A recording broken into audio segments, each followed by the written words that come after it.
Welcome. Come on in and take a seat.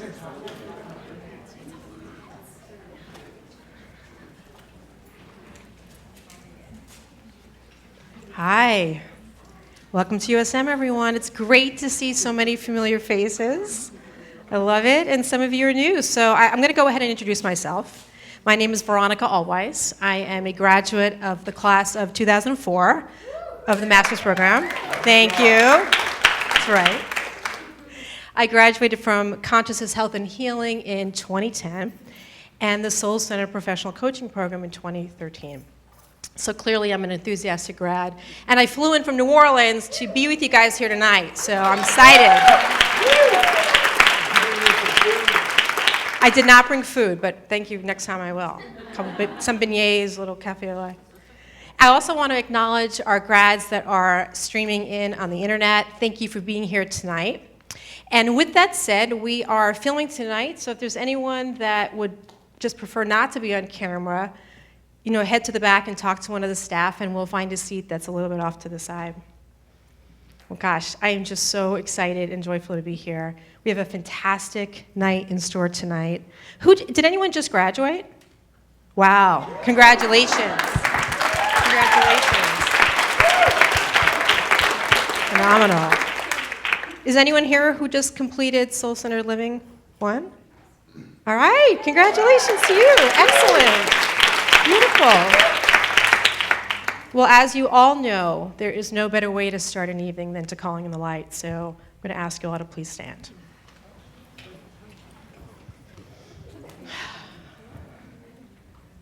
All right, we'll just gently close our eyelids.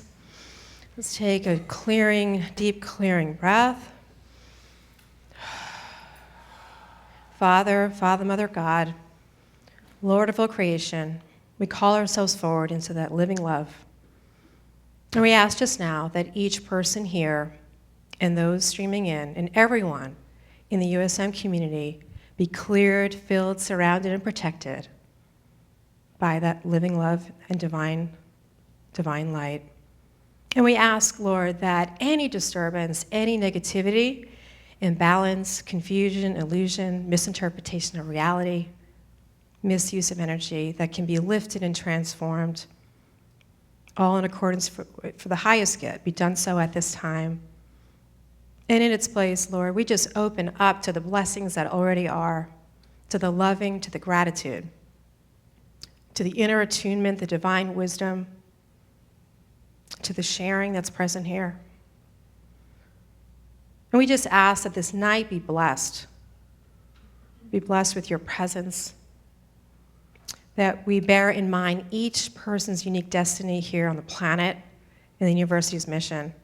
And we're just so grateful to extend this light ahead to the days and weeks that come forward. And Lord, we just come together in service and in that gratitude, and so it is.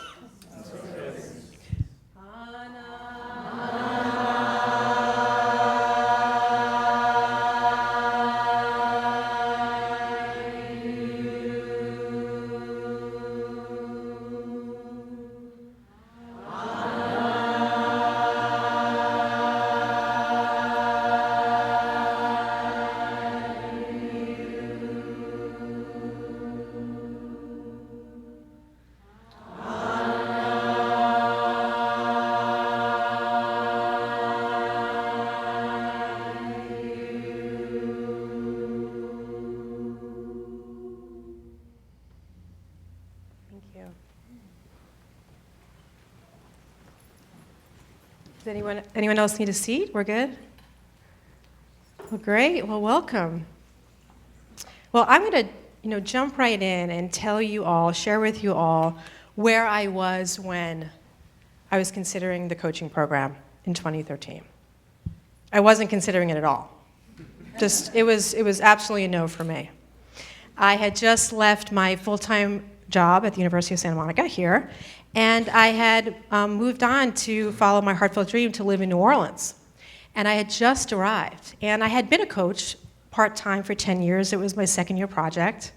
And I was ready to really just establish myself in my new city and to, get my life going. And I was also blessed with the opportunity to enroll the coaching program remotely. So that's the work that I did when I first got to New Orleans.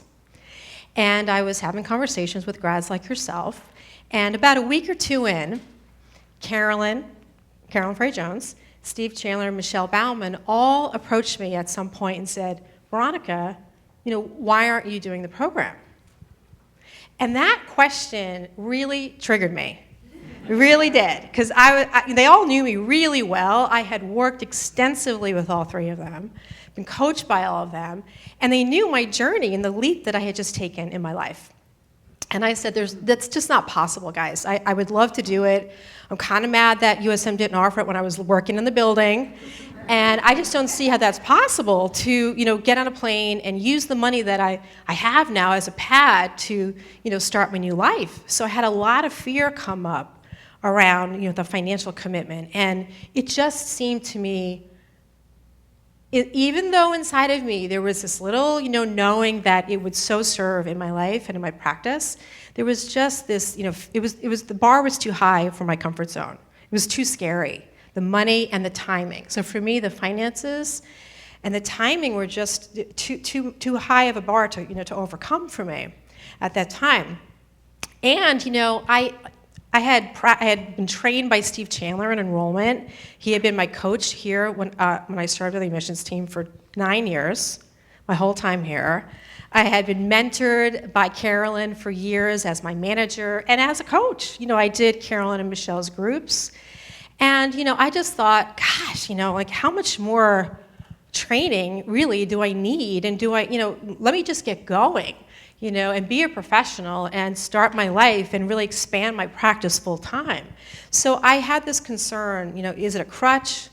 And because I was really, in an emotionally tender place, having really left my community here and feeling really alone in New Orleans, I thought, gosh, is going back, just going back to the safety of the USM classroom? Is it just like going in the other direction instead of moving forward?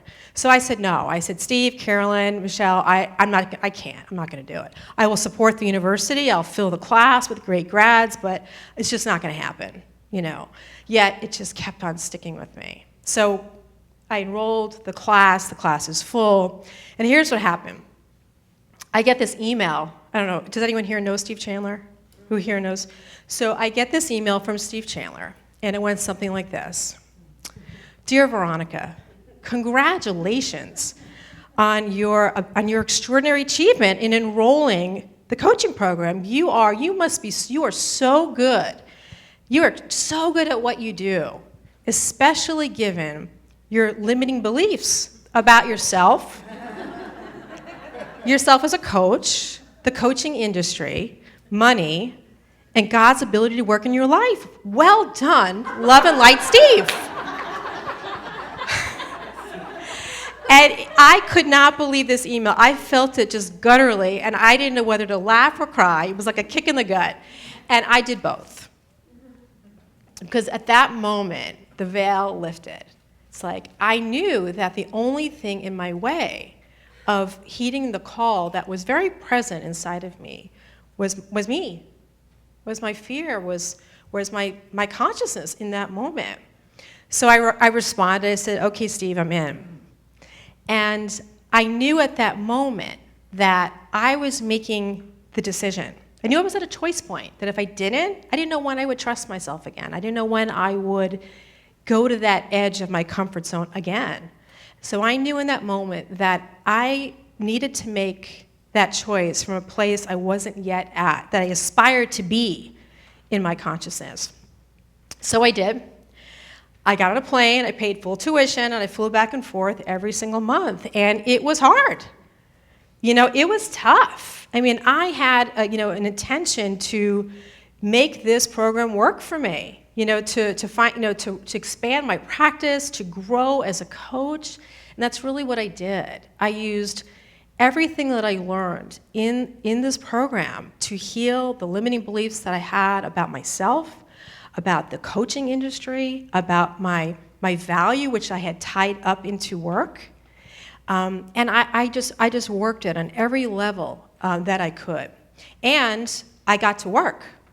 I had conversations with clients, I coached people, and I came back into the classroom and I used that classroom to get mentored, to get coached in my practice real time.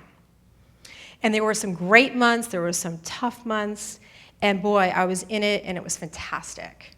So what I'll share with you just in what happened for me, I'll just share first on the goal line. By the time I graduated, I had a six-figure practice.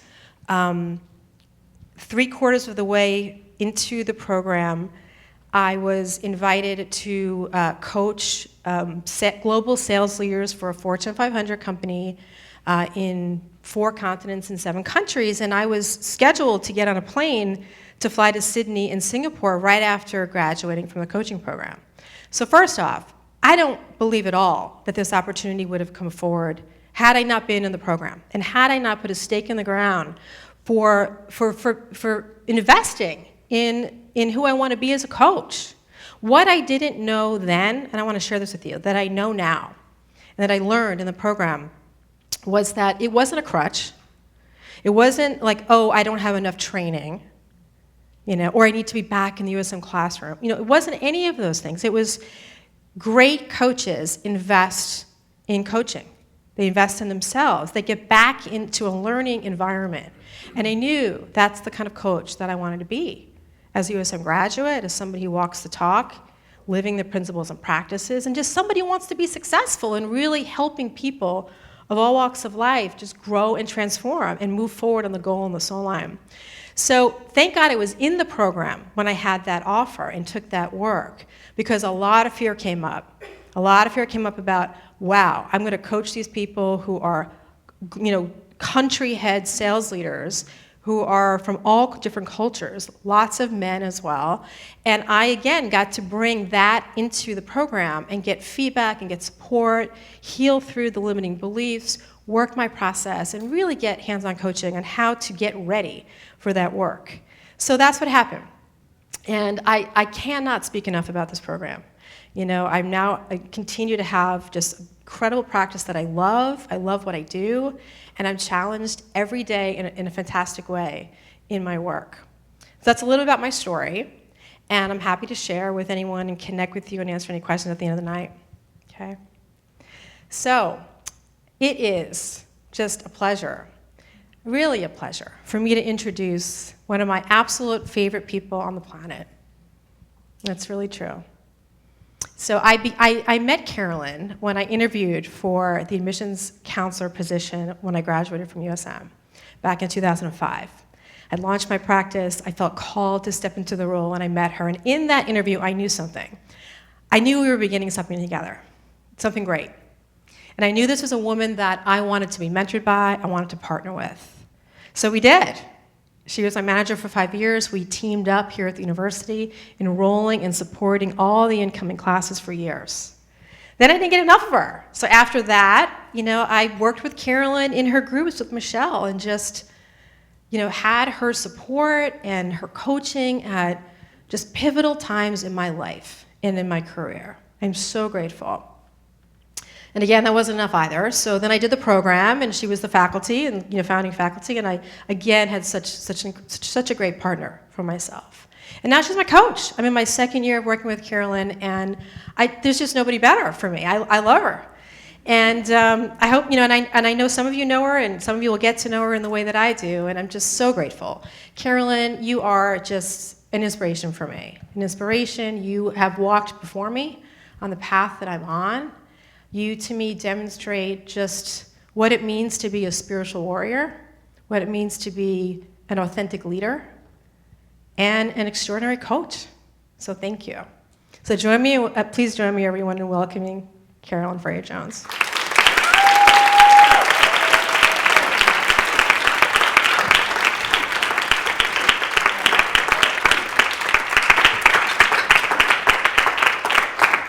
Hi, everyone. It's so nice to be here with all of you. So here you are, either considering the coaching program, or perhaps you've already decided you're going to put your feet in the water. We're glad that all of you are here. And now I get to take a few minutes and introduce one of my favorite people, and that is Stephen McGhee. And I'm going to share a brief story about Stephen. So the way that Stephen came into my life is a little bit unusual, because when we were going to launch the second coaching program year, that coaching program was going to be taught by myself and my colleague and business partner, Michelle Bauman. And about a month or 6 weeks before the program was going to begin, Michelle received her second diagnosis of cancer, and it became very clear very quickly that she was not going to teach. She made a really clear decision at that time. And I remember Mary and Rod and I talking and saying, what are we going to do? Who's the right person? Who can do this? And I had one name that I thought of. Now, I didn't know Stephen at all. Like, I knew of him. I knew he was a grad. I knew he was a successful coach. I knew that, like me, he had coached with Steve Chandler. But I didn't know him personally. So I called up Steve Chandler and I said, Steve, what are we going to do? Like, I have one name, and I don't even really know him very well. Stephen McGhee. And Steve Chandler's like, it's the only person I can think of that could really do it. So then I called Ron and Mary. I said, I have one name, Stephen McGhee. And they said, that's really the only name we have. And they said, we're going to reach out to him. So they reached out to Stephen and got on the phone with him. And my understanding about what took place on that call is Stephen said to them, they shared with him what was happening. They shared with him about the opportunity. And Stephen said to them, I've been praying for a way to be of deeper service. And now you called me. I'm going to check the dates, and I'm going to see. And he got back to them right away, and he said, all the dates of the class are free. And now you can imagine where I was at. My intention was to teach the program. My intention was to serve the university. And, you can imagine I was having a lot of feelings about facilitating with someone I did not know after having facilitated for years. And so I didn't know Stephen. I knew that we were going to be getting on stage together, and I was having my own separate feelings about where Michelle was at and where her life and what was happening for both of us. And Stephen and I arranged to speak. We got on the phone, and Stephen said to me, before we do anything, tell me how you are. Tell me what this is like for you. And I knew at that moment that this was going to be someone I wanted to be friends with. And I also knew in that moment that this was someone that was going to be a great partner to me, and that we were going to be able to do good things together. So that really launched our relationship. And that first weekend where we taught the coaching program together, I think both of us had the experience of it was fantastic and fun and enlivening, and it's been a real privilege to get to partner with Stephen. So that's Stephen personally, someone who's so genuine, so earnest, and so sincere in his commitment to serve, to be a good friend, to be a good partner. And now I'll talk for a moment about Stephen as a coach. Stephen is a fantastic coach. And his background, Stephen came out of the world of banking. That's where he came from before he went into the world of coaching. So he does a lot of coaching with leaders in the financial industries. He also is a leadership coach. That is what he does. That is the difference that he makes in the world. He is an author. He is someone who has led a group of men up a really large mountain, and I'll let him share more about that. But he's extraordinary, and to me, there's nothing better than to get to be with Stephen. So it's great to take full advantage of this. So please join me in welcoming Stephen McGhee. Okay.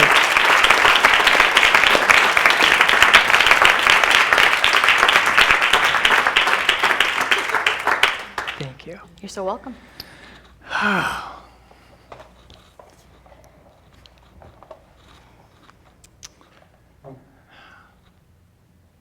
What a blessing. I'm just so touched and honored to be here tonight with all of you and to talk about what I think is the most exciting profession on the planet, given where the planet is, given who each of us in this room, who we are being in the world with the background of spiritual psychology, the possibility and the opportunity that we all have, and I would include myself in this statement, to become better as a professional coach and to go out in the world and make a profound difference in who we are and what we're doing, given the practices, the principles of spiritual psychology from the University of Santa Monica. I'm going to speak a little bit more later about what I would call an unfair advantage. And we have one. We have an unfair advantage, and I mean that in the most positive way.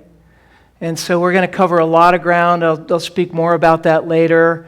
I am so grateful to be sitting here next to you, to be in the room with Drs. Ron and Mary Holnick and Lisa Peak for doing a lot of the groundwork to have us here together. It's going to be a fun night, and I would say a miraculous evening. We all know what can happen in this room, right?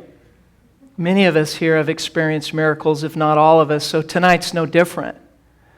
So those are just some opening remarks from me, and Carolyn, you can take us from here where we go next. Absolutely. And we also want to make sure that that is extended to everyone participating over the web stream. Miracles can happen where you are as well.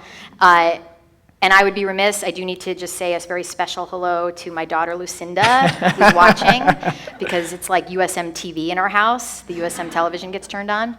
So our intention tonight is that you receive value, to be clarifying for you, to be transformational. Many of you are obviously here to learn specifically more about the program and what's available. And we want you to know we're committed to getting all your questions answered tonight. We don't want you to hear from a panel of fabulous graduates of the program and what they're up to, and they're up to fantastic things. Exactly, they're here with us now. And I just want to echo what Stephen said. This is, we believe that coaching is inspiring, it's fulfilling, it's challenging, it's expansive, soul-centered professional coaching, the kind of coaching that, as Stephen said, we have an unfair advantage in what we can do and how we can serve people. So, this is one of my favorite conversations to be in the conversation with USM graduates about how we can serve out in the world and how we can create a thriving professional life using this education, translating it into a thriving coaching practice. It's one of my favorite conversations to be in. And we are aware that there's a spectrum here.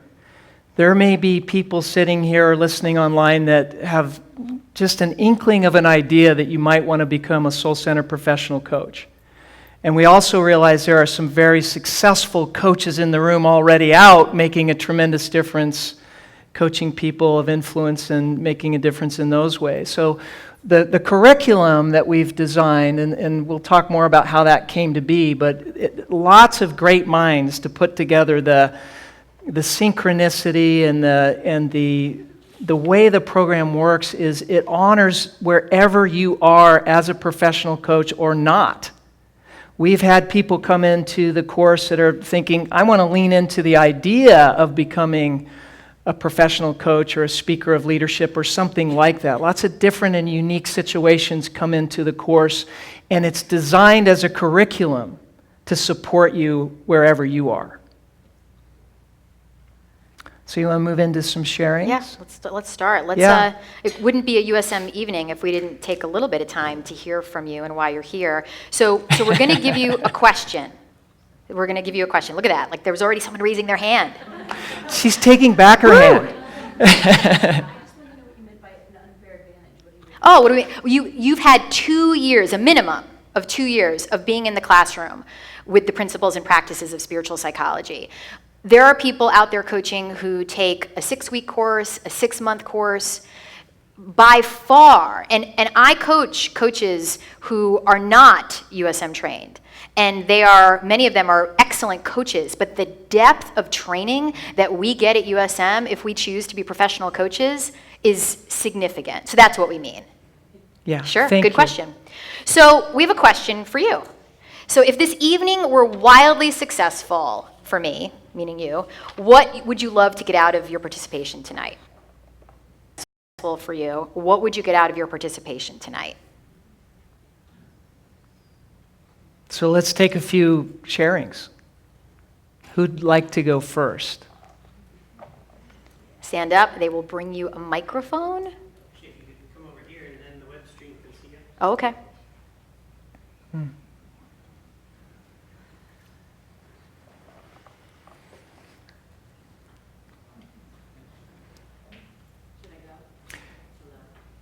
Is it on? Keep Mic talking. on? Hello. There you go. My name is Emily, and I'm really nervous. So if the evening was wildly successful for me, I'd be enrolled Okay. in the program. Now, I have a master's in social work. I'm a licensed clinical social worker. I just completed CHH. I've spent a lot of money, and I'm still paying back my MSW money, and I've got a loan with USM. So I'm highly committed to my own personal growth and being of service. There's no question about that. One of the things that I want to have answered tonight is, I feel like in the USM community, there are a lot of coaches, and I feel like, how are we moving it beyond USM community? Because I would like to share this with people that haven't been at USM, and I already have started a partnership with a USM grad. I've talked to Stephen a little bit about it, and I'm sorry, I'm saying a lot of ums, I'm just a little nervous. So Emily, do Yeah. you mind if Please. just state your intention again. If it was wildly successful, I would be enrolled. Okay, so here's what I invite you to consider. Have a seat and stay with the evening and trust that what we're going to do this evening is going to have you become more clear about that as an enrollment. And I hear everything you're saying, but I want to stick right now with your intention and have that be really clear, because that's one of the things we're going to do a lot in the program in terms of becoming a professional coach. And by the way, being a professional coach involves a lucrative career. So we'll talk more about that. Perfect. And I want to say one other thing. So Emily, I'm so glad you brought it forward. You said, I want to know, if I want to make sure I heard you, is how we're moving this beyond USM. So the intention of being a soul-centered professional coach trained at USM is not necessarily to serve USMers. Although it does happen. It does happen, but that's not the intention. I mean, all the work Michelle and I did, by and large, serving women were non-USMers. Okay. So, it's not like I would suggest to anybody considering the program, great, and you're going to make a lucrative career only coaching USM people. We're here, they've already drank the water. We want to bring the water to other people who are thirsty. And I appreciate you saying that. The thing is, I'm aware of some of my own limiting beliefs. Yeah. So I'm aware of them. Yeah. And I'm aware that it has to do with how to get myself out there. I understand, and that I want to be really clear, and that's important, and we're going to talk more about it. That is a big piece of what happens in the program. So a big piece, right, is how do we create community where we take the work out beyond our comfort zone? something that we teach. It's something we share our own stories. Because I agree with you, Emily, that's important. That if we're going to be out there serving, we do need to serve beyond what we know. Okay, beautiful. Thank you both. You're so Thank welcome. you so much.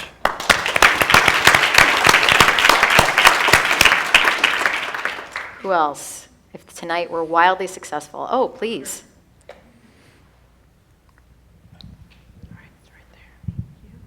Hi, I'm Rachel, and I'm so glad to be here, and Carolyn's one of my most favorite people also.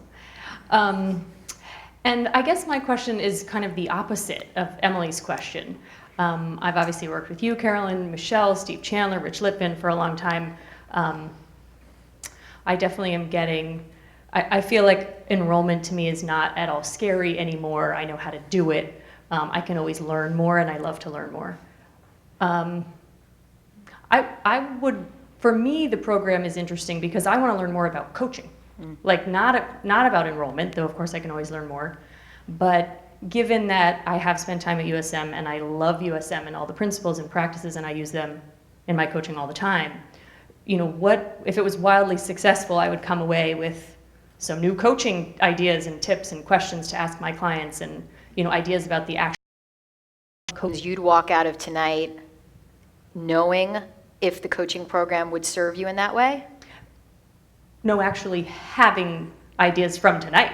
Okay, Also, both. all right. Yeah, I mean, knowing that the program would do that, but also like even ideas just from tonight. Okay. In our Good. conversation. Thank you. Awesome. Thank you. Thanks, Rachel. Let's take another one.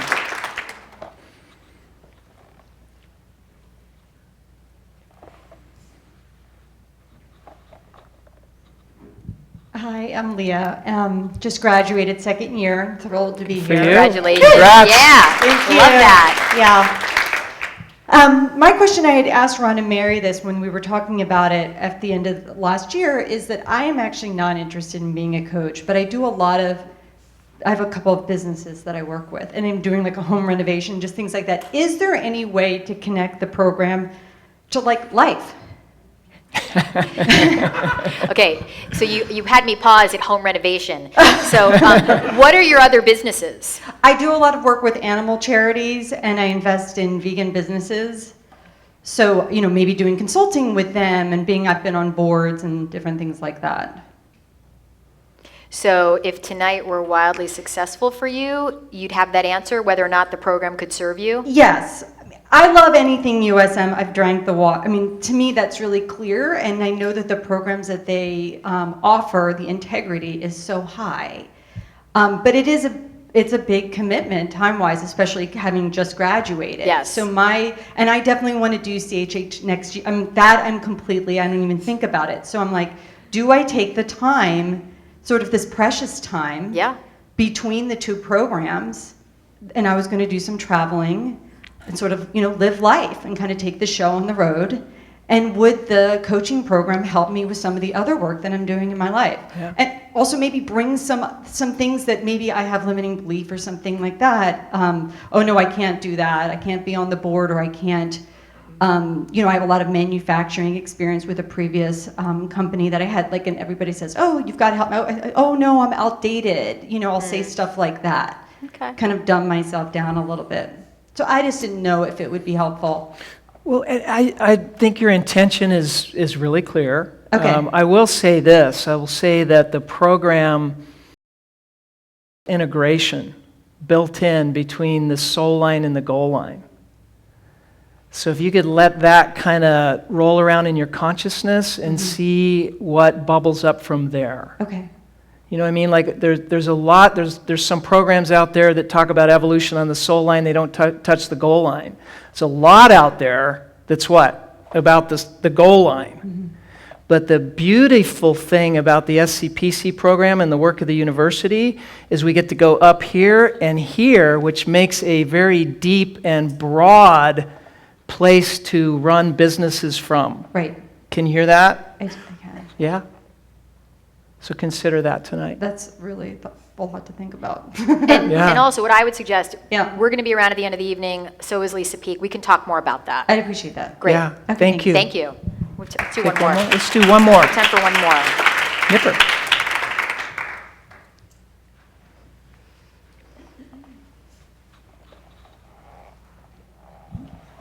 Hi, I'm Nipper, and if I'm completely honest, I'm not super happy to be here tonight.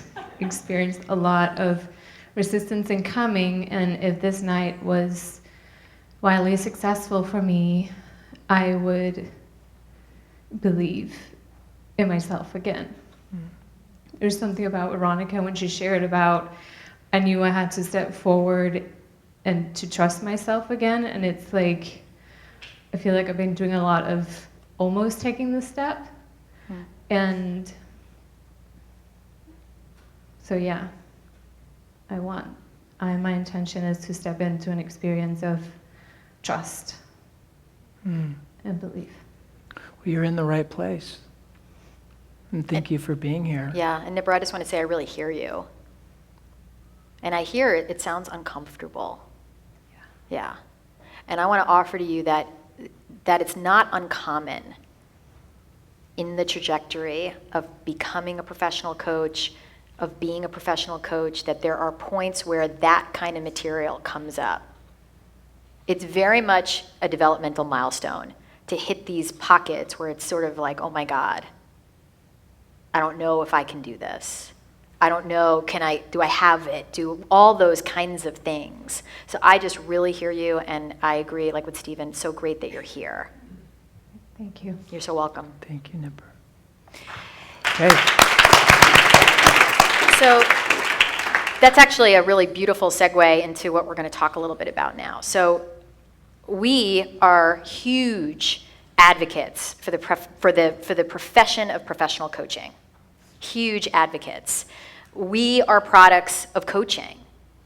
So obviously my first experience of deeply transformational work was at USM in the master's program. And then if everyone doesn't know this, so then I worked at USM for 12 years as the director of admissions. And while I was serving as the director of admissions, I started doing some coaching work. It started out of my Consciousness, Health, and Healing service project. And I really loved it, but I never thought that I would ever do that professionally full time. I had no concept for what that would mean. Wasn't even on the blip. People do that, like have a whole business and make that happen. I was not someone who saw myself as a business owner, who saw myself as someone who was entrepreneurial. I just didn't see myself that way. And I randomly, and I really do mean randomly, although my inner guidance clearly led me there, was sort of at a choice point. I was having some questions about myself professionally, and I had seen Steve Chandler speak at an event in the workplace, on staff, and I just wrote to him, like, maybe he helps people. I don't know if you help people. I don't know. And I didn't really even know, and I didn't hear back. I thought, all right, oh well. And then 2 weeks later, I get this email, call me, with a phone number. And then after that, I got this huge email of just all these testimonials of people who had coached with him. I called the number, sort of like, hello? You said call me. And he talked to me for over 2 hours. And he became my coach. And Steve Chandler has been and continues to be, because he's been my coach since then. So we're talking about since maybe 2001, a long time. And he has changed my life. He has changed in my life over and over and over again. The difference coaching has made in my life and in the life of Michelle and I, professionally and personally, profound. So coaching is a co-creative process. We don't compete for what's already created. It's like we co-create anew. So in many worlds, the worlds of consulting, it's like you're competing for market share. That is not true in the world of professional coaching. What happens when you sit with another person, what's co-created is totally unique. It couldn't be done but for those two people, right? It just couldn't happen. So you are truly a market of one. No one has your life experience, your consciousness, your unique gifts. Nobody.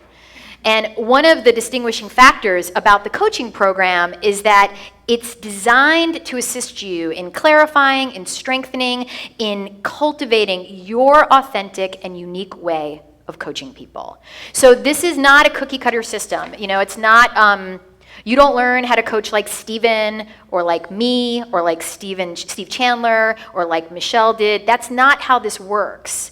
And you learn to co-create with Spirit. You're given the space and the tools to coach like you and be uncomfortable and finding your voice. And if you're already coaching, it's about being uncomfortable and stretching into your next step as a professional coach. Then there's no competition for what you can do. Yeah, and I talk about believing something. You know, to me, believing is seeing. So that idea, now that's a concept, right? That's a theory, that in a way there is no competition for me as a coach. And it's only true if I can own the uniqueness of who I am, which is so much a part of what we do here at the university, right? Like, what is your authentic self-expression? And what is that specifically as a soul-centered professional coach, and how does that apply in the world? It's a beautiful idea, because see, that sets me free, it sets us free, it sets you free. How does it set you free? Because I'm not upset because someone doesn't hire me. Because I know I'm not meant to work with everyone. I know that God is leading the charge. And that in a way, the greatest marketing ever is Spirit, meets us at the point of action. That's where I want to be. And the key word there is be. So it's no secret, you guys, that the coaching industry has a proliferation. I mean, how many of you been consciously aware of, in the last 5 years, how many coaches are coming into the market, right?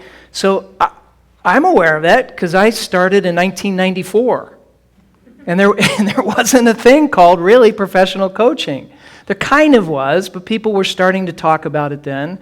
And it's evolved in such a tremendous way. But this idea that that's perfect. And what is your unique offering? And that's what we do in the SCPC curriculum. We help you to fine-tune that. Now, I'm a person that just graduated from CHH. One of the most, if not the most powerful experience of my entire life. Why? Because I got to understand in the language of CHH my entelechy more powerfully. What's my gift? How do I apply that in the world, and how do I stand forward? It's the most natural thing in the world for us. So this idea that we would be out there as professional coaches struggling, I'm not going to say it's easy. Being a professional coach is no different than being a professional anything. And this is one of the greatest misnomers out in the coaching profession. Like somehow this is a lifestyle business. I had some metanoia, some epiphany, and so I want to go share it with other people, and I want to get paid $250,000 to $1 million a year doing it, right? How many know people that that's how it goes? But it's work. It's a profession. And so this idea that this is easy, I was just going to say, we are not going to make it easy if you choose to enroll in the SCPC program. Why? Because we want to stretch everyone here, including ourselves. What we know about that is that's where the growth is. And I'm going to share just a very brief story of a client of mine that I recently worked with this last summer. A guy who I had 2 contracts with, a financier in New York City, his first name Don. And we covered everything. A lot of it had to do with his business. But a few months ago he called me and he said, and we were actually done with our contract. He's like, Stephen, one of my biggest challenges in my life right now is my 13-year-old son. His name, let's say, is Charlie. Charlie doesn't do much but play video games. It's a tough situation for both parents. It happens to be a divorce, so there's some incongruency in how they parent when he goes to one or the other's home. Long story short, Don says to me, Stephen, would you come out, spend a few days with me and my son Charlie? Would you work with us? Would you work with him to help him find himself a little bit more? So long story short, I say yes.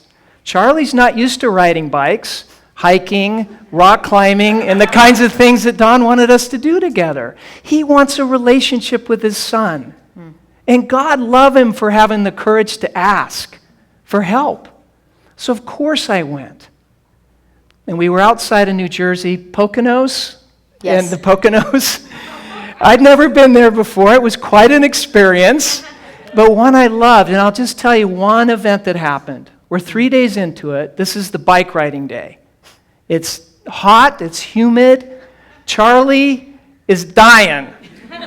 He's like thirsty, he's tired, he doesn't want to be there. We're halfway through the ride. Was he trying to find Pokemon or anything? Or? He found that later, which I was grateful for. Yeah. Because at least, he was moving with Pokemon Go. But having said that, Charlie throws his bike down and he's adamant about being done. What do? Starting to rain. We're out in the middle of kind of nowhere. So I drew a circle in the sand. And I just said, Charlie, smart 13-year-old kid. I said, everything inside this circle is everything you know. It's everything you're comfortable with. I asked him about video games. How do you feel about video? Are you comfortable with blah, blah? He said, yes, I'm very comfortable. Everything inside here he's comfortable with. I looked at Charlie and I said, Charlie, where do you think most of the growth in your life happens? Is it inside the circle or is it outside the circle? He says, it's outside the circle. I say, yeah, that's right. And where are you right now? You have a choice. You can throw your bike down and we can moan and cry about it being hard and those kinds of things, and we can stay here, or we can go out here. What do you want to do? Charlie's smart enough to realize that this is the growth.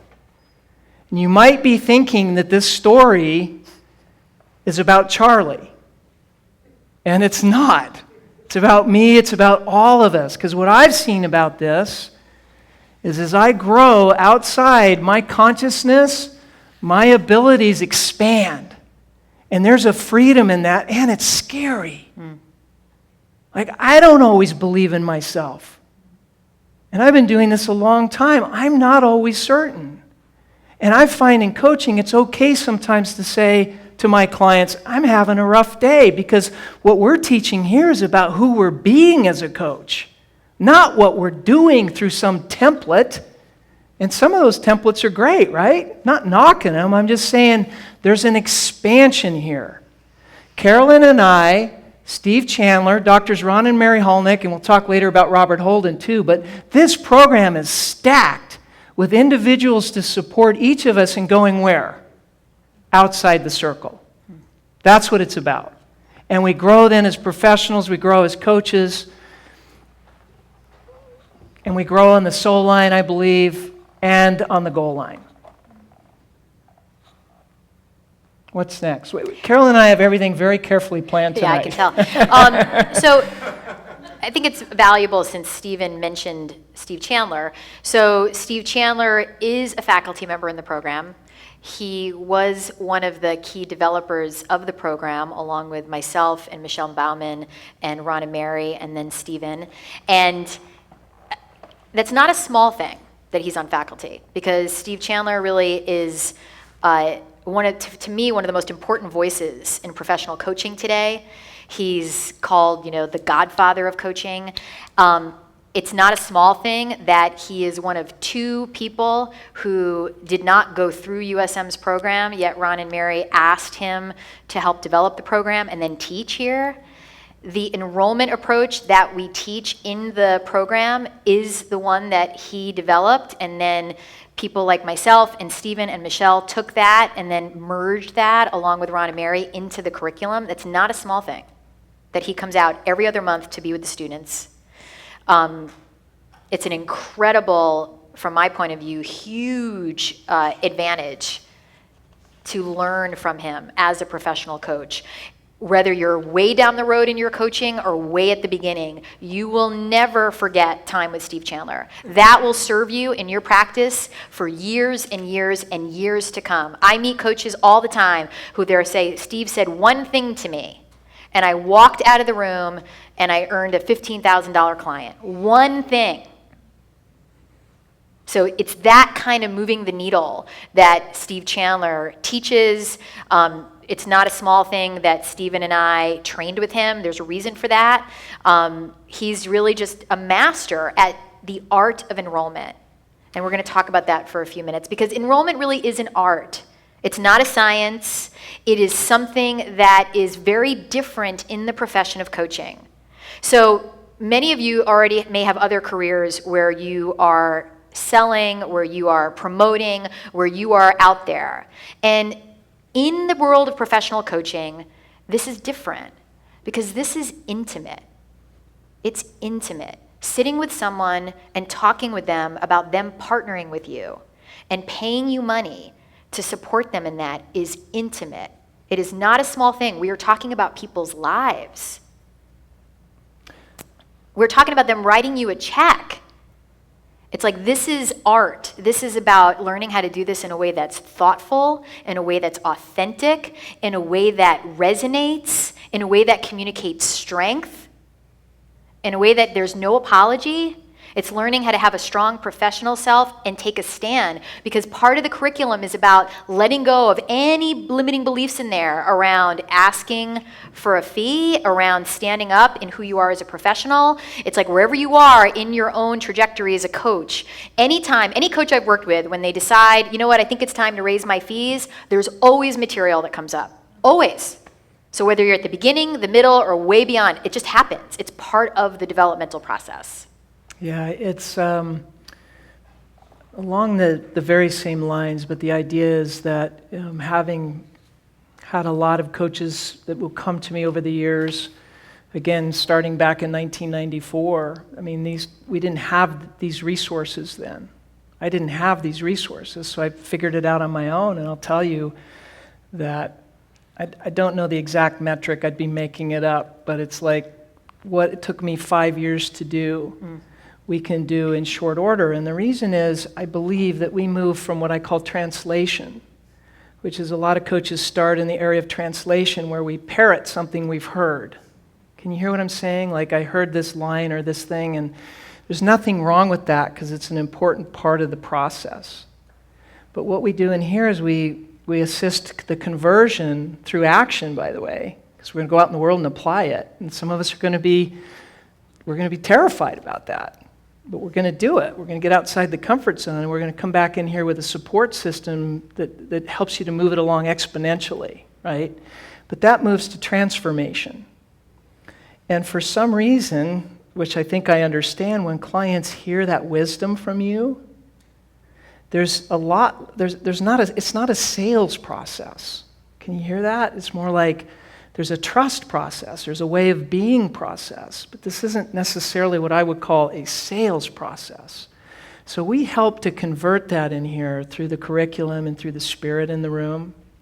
You know, I think it happens in short order, as long as our intentions are clear and we're willing to do the work.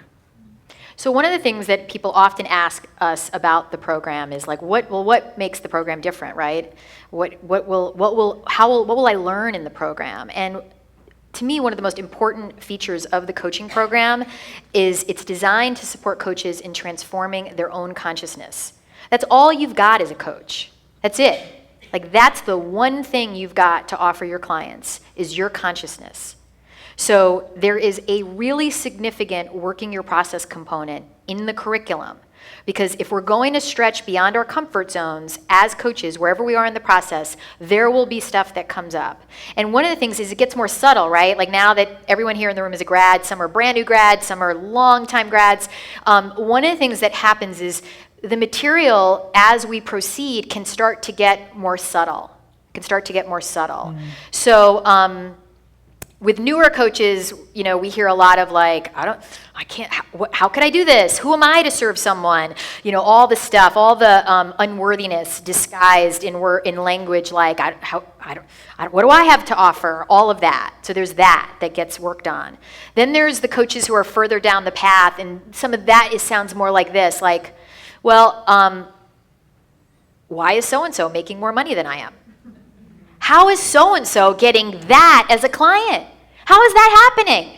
Right? So there's all that material that coaches get to work with. Another one that shows up for coaches is, I don't really need a coach or mentoring.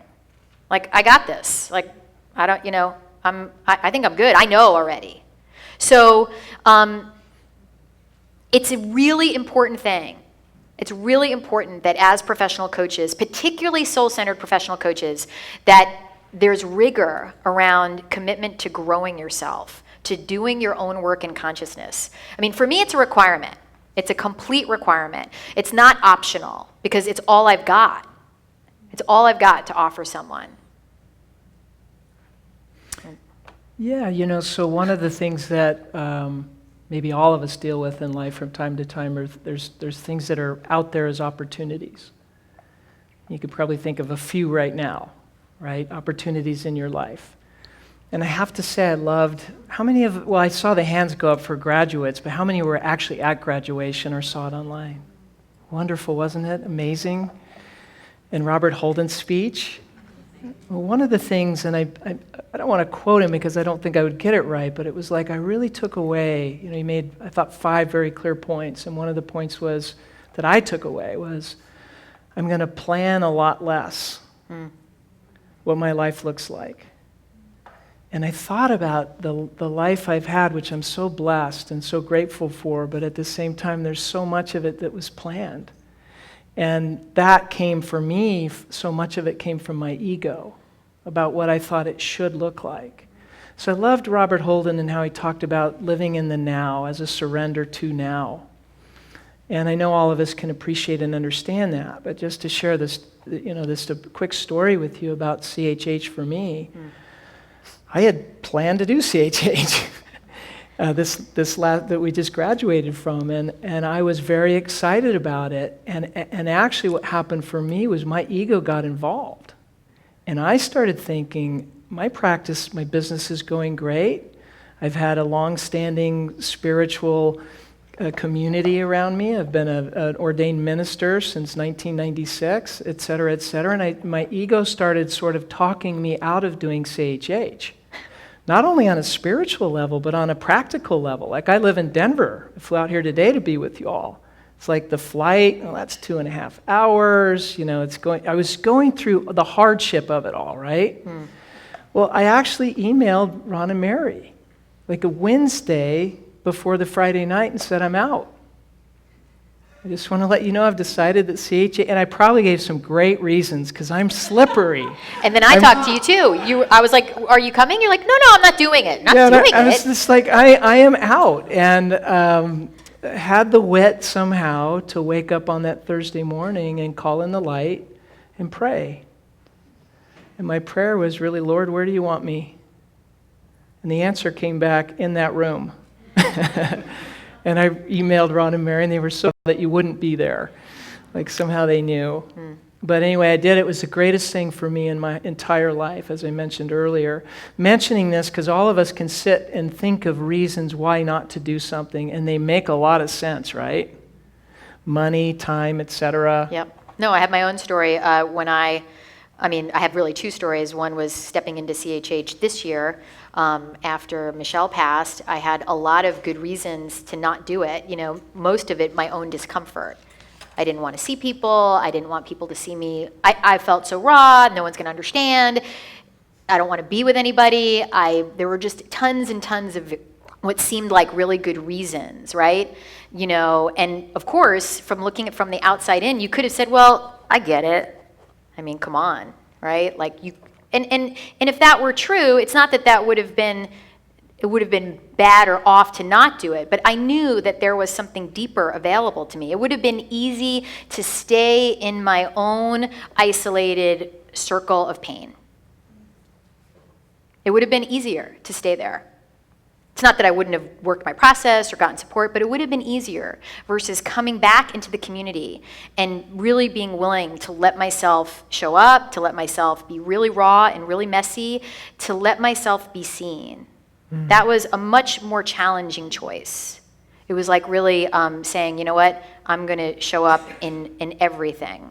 So, and I would have had a lot of good reasons not to, right? I could have not done it.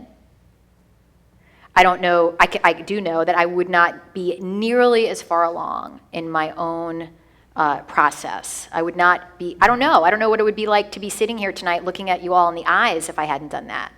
I might have had a lot more discomfort about coming and about starting up again. So we're really committed to your transformation. We're committed to you having some time and space in this energy field to consider what's next for you. And of course, you get to explore what's in the way for you. You look so excited. The glow of happiness that you get some time is just, it's like, I can feel it. The So call good. is being Oh, answered. it's the call, it's the call. So what we're gonna do is, in a moment, the assistants are gonna give you handouts. On one side, the handout is designed for someone who is not yet a professional coach. So you're thinking about leaning into the water of coaching, you're playing with it, so you're gonna see very clearly that there's a set of questions designed for you. They're STEM sentences. On the flip side, it's for people who are already coaching. You're already out there serving. You either are making some income or all of your income from coaching. So it'll be really clear to you which side is yours. So, and then the assistants are also, in addition to handing those out, do we have extra paper for STEM sentences? Okay, great. So if you can give those out, and then we'll set you up to start the process. Thank you. Pens. Oh, they've got pens. Yeah, they're because it's USM. We have pens for you. We have paper.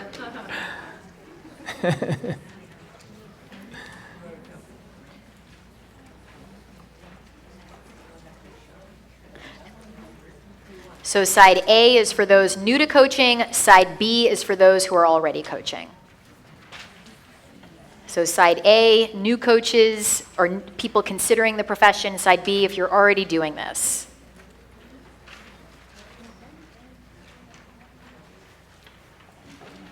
All right, so I think we're all set up. So don't do anything yet. We will set you up.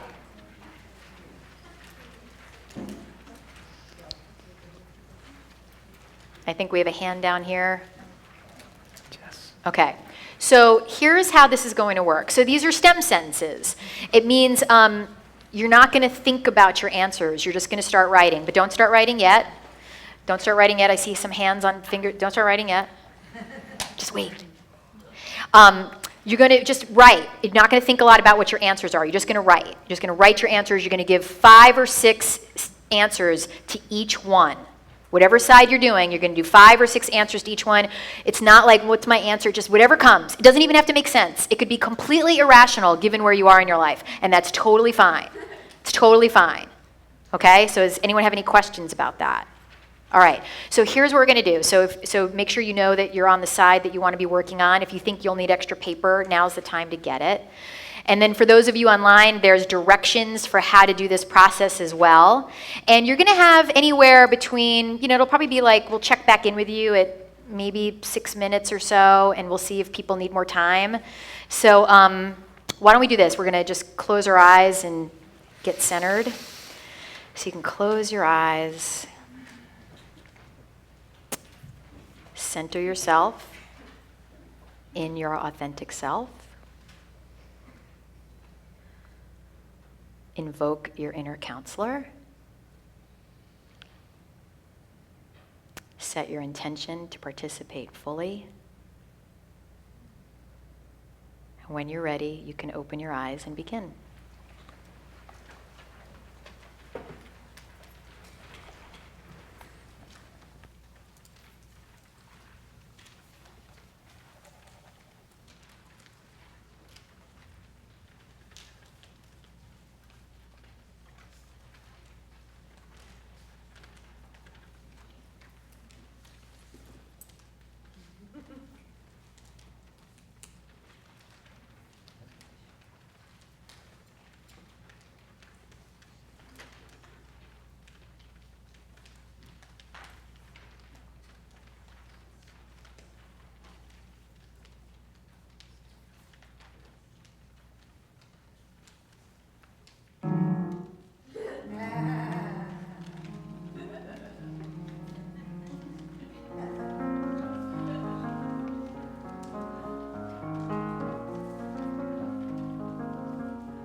I have about another minute.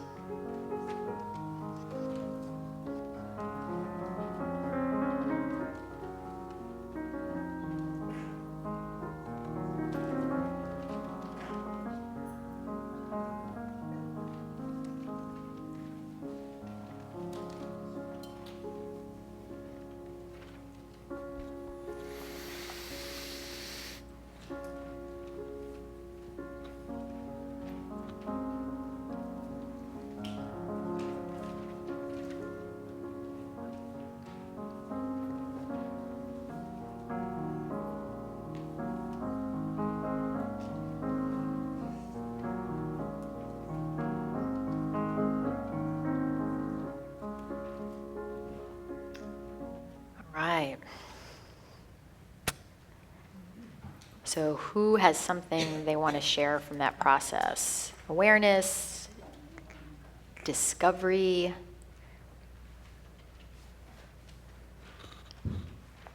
I think they're going to have you Move to the sharing station. to this very Bum, bum, special, bum. sacred sharing station.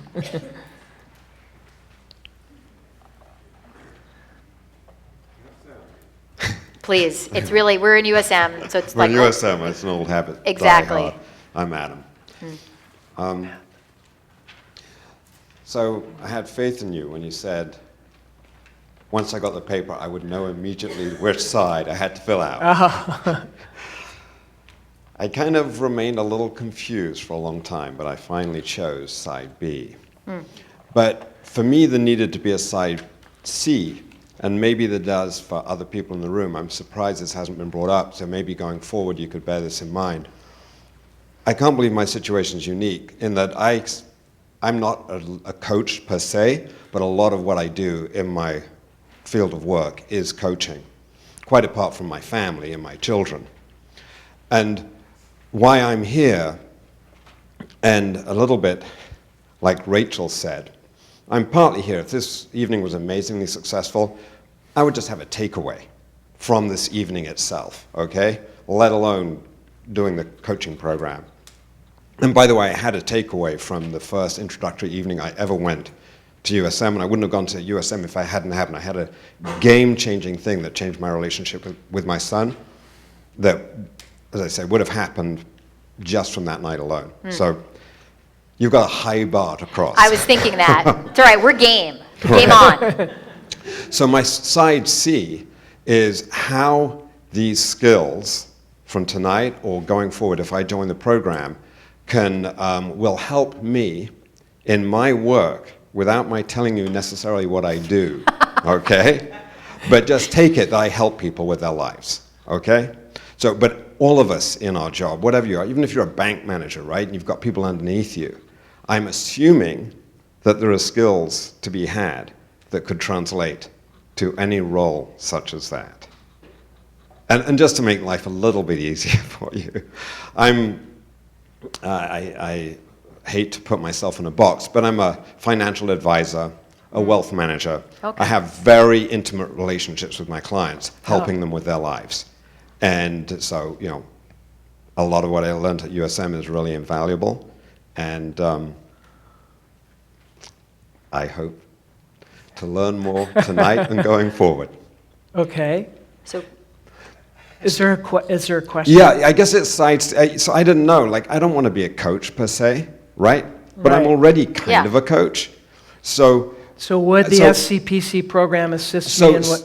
Yeah, so side C is for those where coaching is an integral Yes. part of what we do in our lives, without us actually going out there and just saying, I'm a coach, and that's what I am, right? Right. I'm something else where coaching is integral to what I do.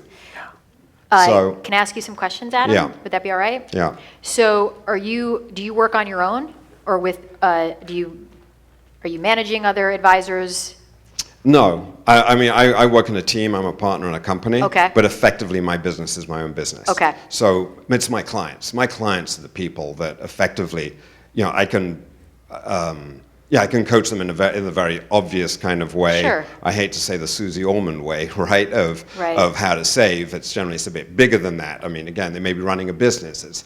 But fundamentally, I get paid by managing their wealth and helping with their financial planning and their goals, their obvious financial goals. But often it's much deeper and more than that.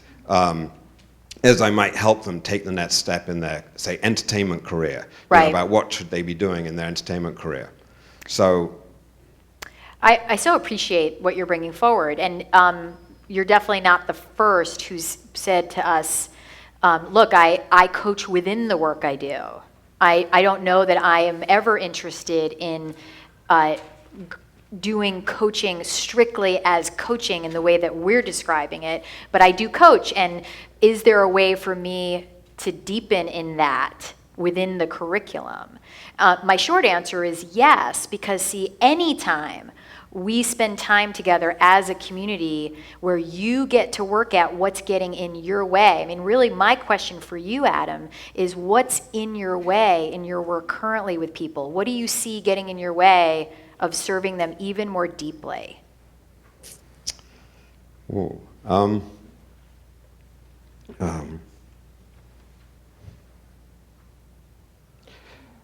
probably there's nothing particularly profound, but actually finding the time to spend sort of one-on-one with the clients. But it's kind of, it's a bigger conversation where I feel like. So do you mean, can I ask a clarifying Yeah. question? Do you mean that there's an opportunity for you to slow down with your clients? Right, there's an opportunity for me to slow down in my life, period, I would say. How many people can relate to that, slowing down your life? Okay, so that is a big conversation we have in the program. See, because we can't serve people if we're not slowing down ourselves. And we certainly can't serve people to the level that's possible if we're not slowing down. We just can't. And people are speeding up more and more. I mean, that's what's happening in the world, right? There's so much speeding up. And one of the most profound ways we can make a difference in the world is to take a stand for slowing down. To take a stand to say to a client, you know what, let's book 90 minutes. 90 minutes? Why would I talk to you for 90 minutes? I mean, really, that's huge, right? For some people, that's like just ridiculous. It's like to really learn to take a stand for that, because that's where that intimacy and depth can come forward. Now, I'm not saying that you're going to do that with every client, but it's really looking at, wow, if I'm called to serve my clients in a deeper way, in a more meaningful way, what have I been unwilling to do up until now? How am I going to move the needle with these people? Because it sounds like you're called to move the needle in deeper ways. Is that what I'm hearing? Yeah, I mean, it's difficult. It's again, it's a bigger I get issue, and a lot is just even with my own. I mean, I have a coach, and so I'm sort of well versed, at least the landscape of coaching within my field. So it is taking things, I say there's a bit deeper with my clients. It's already such an inherent part of the relationship. Sure. But it is just taking those opportunities to just have an extra twist, on what I do, and to be, to serve my clients in a deeper way, and I think I already do it, but I want to do it even better. Yeah. Right. But look, I mean, what I hear is you want to be great. Right. Not just good, not just very good. I hear you want to be great. And what I can say to you is what happens in the classroom, in the coaching program, is that there's a natural deepening that occurs for everybody in the room, because this is a spirit-led program. This is a spirit-led program. So it's like whatever's in the way for you, Adam, of stepping forward more in your work as a financial advisor is going to come up. It's going to come up the moment you step in there. And that's going to get handled. So that's the opportunity. And yes, do we do lots of other things with like different kinds of questions to ask people and different ways of coaching? But we all know, like, see, this is not a program where this is about depth. This is about soul line. So this is about how am I going, the greatest depth occurs to the degree that I'm allowing that to occur. It's like the way Mary and Ron say it is that clients will only go as deep as I've gone myself. So Adam, if there is a place where you're like, I haven't gone that deep yet, I haven't taken my deeper cut, you won't be able to do that with your clients until you've done it yourself. And that is a room that we do that together. Right. Is that helpful? Yeah. I just want to feel that when I'm hearing from you guys, that you're kind of talking to me in my situation, and not just talking to me, like not for me to walk out of here tonight saying, well, I don't really want to be a coach in the sense they're talking about. So it doesn't apply to me. We've had consultants in the room. We've had people in the room doing, you really are in the field of coaching. It's really more it's in the field of financial coaching, with financial advising. I get that there's very different specifics. So the room is not, there's not 250 students in the room. So there is no hiding. There's no hiding. So we know you. We know what you're up to. We know what you do. We stalk you, essentially, is what I'm trying to tell you. Is that helpful? Yeah. Okay. Good. Thanks. How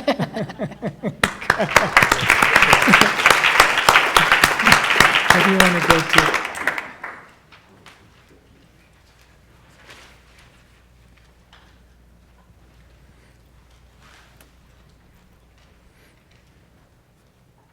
Hi, I'm Jess.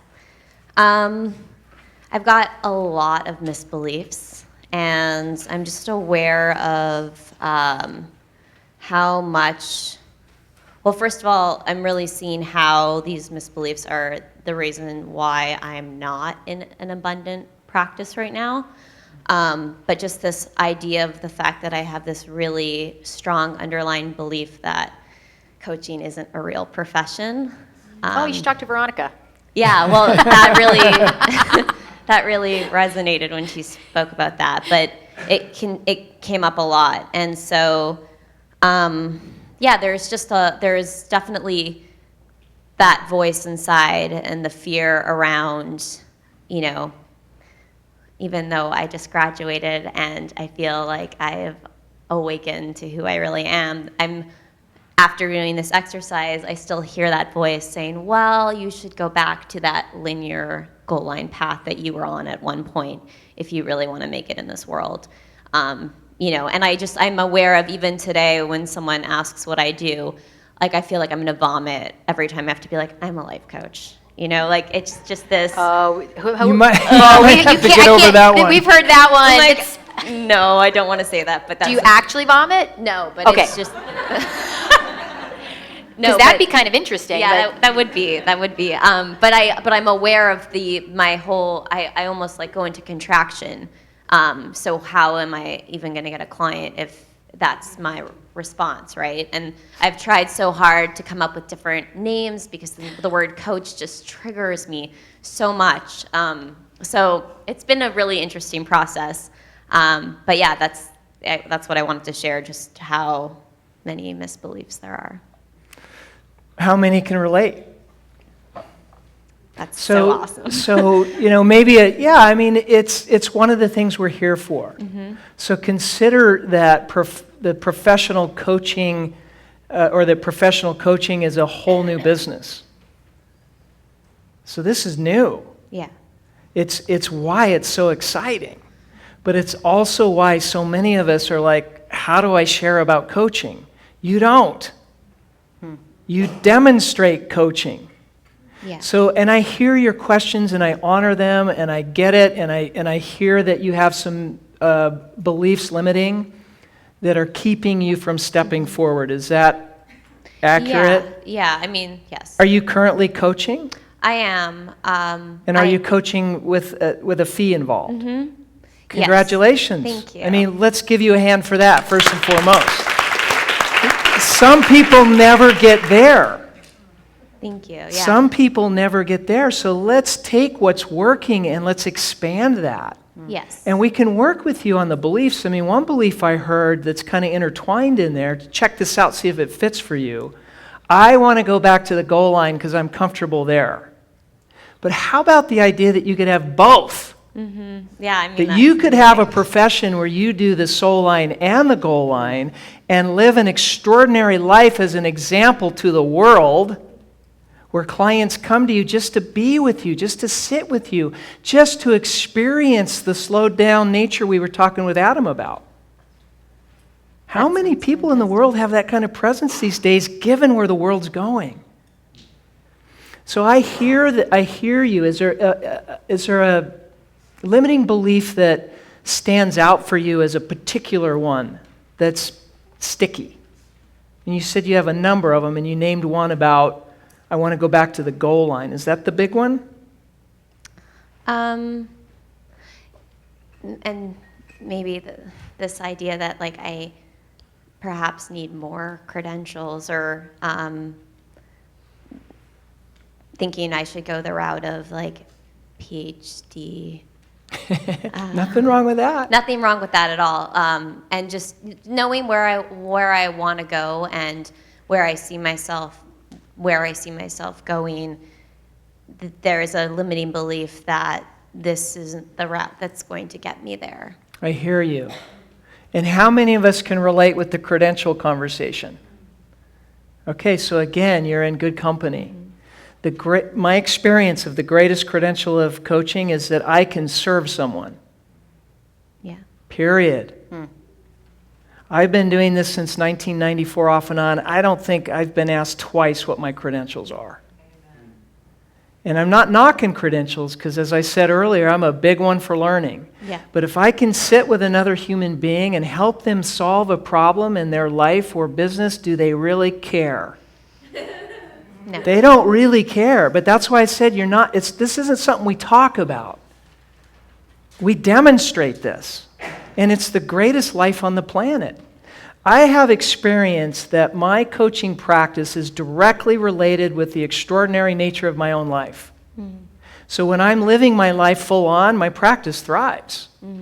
When I'm living inside of my own comfort circle, my practice does okay, but it doesn't thrive. Can you hear that as a credential? Yes. So I'm inviting you to try these on as beliefs and just see how they sit with you. And I hear you. Like, is this really a profession?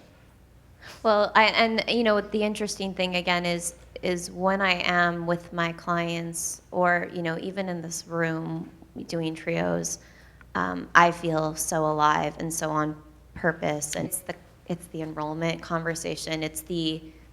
Once I'm there, even though it's scary at times and I feel the fear come up every session, I feel I drop in, and it's not me, it's spirit.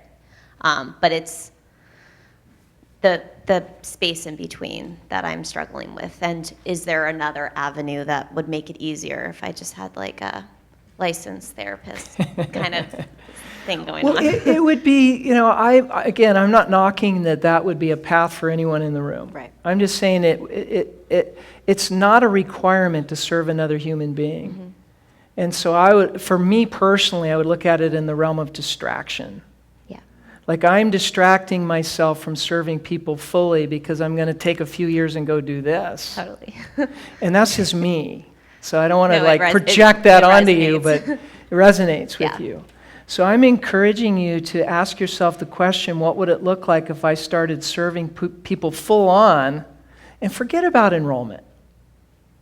Let's just take it off the table for a while. Forget about anything but just serving people. And see what happens. Now, we're going to measure that stuff in the SCPC curriculum. We're going to be like, everyone's going to have a project and this kind of thing so you can track it. But at the same time, we're more interested in you going out there being of service because that's where clients come from, at least from our experience. Carolyn?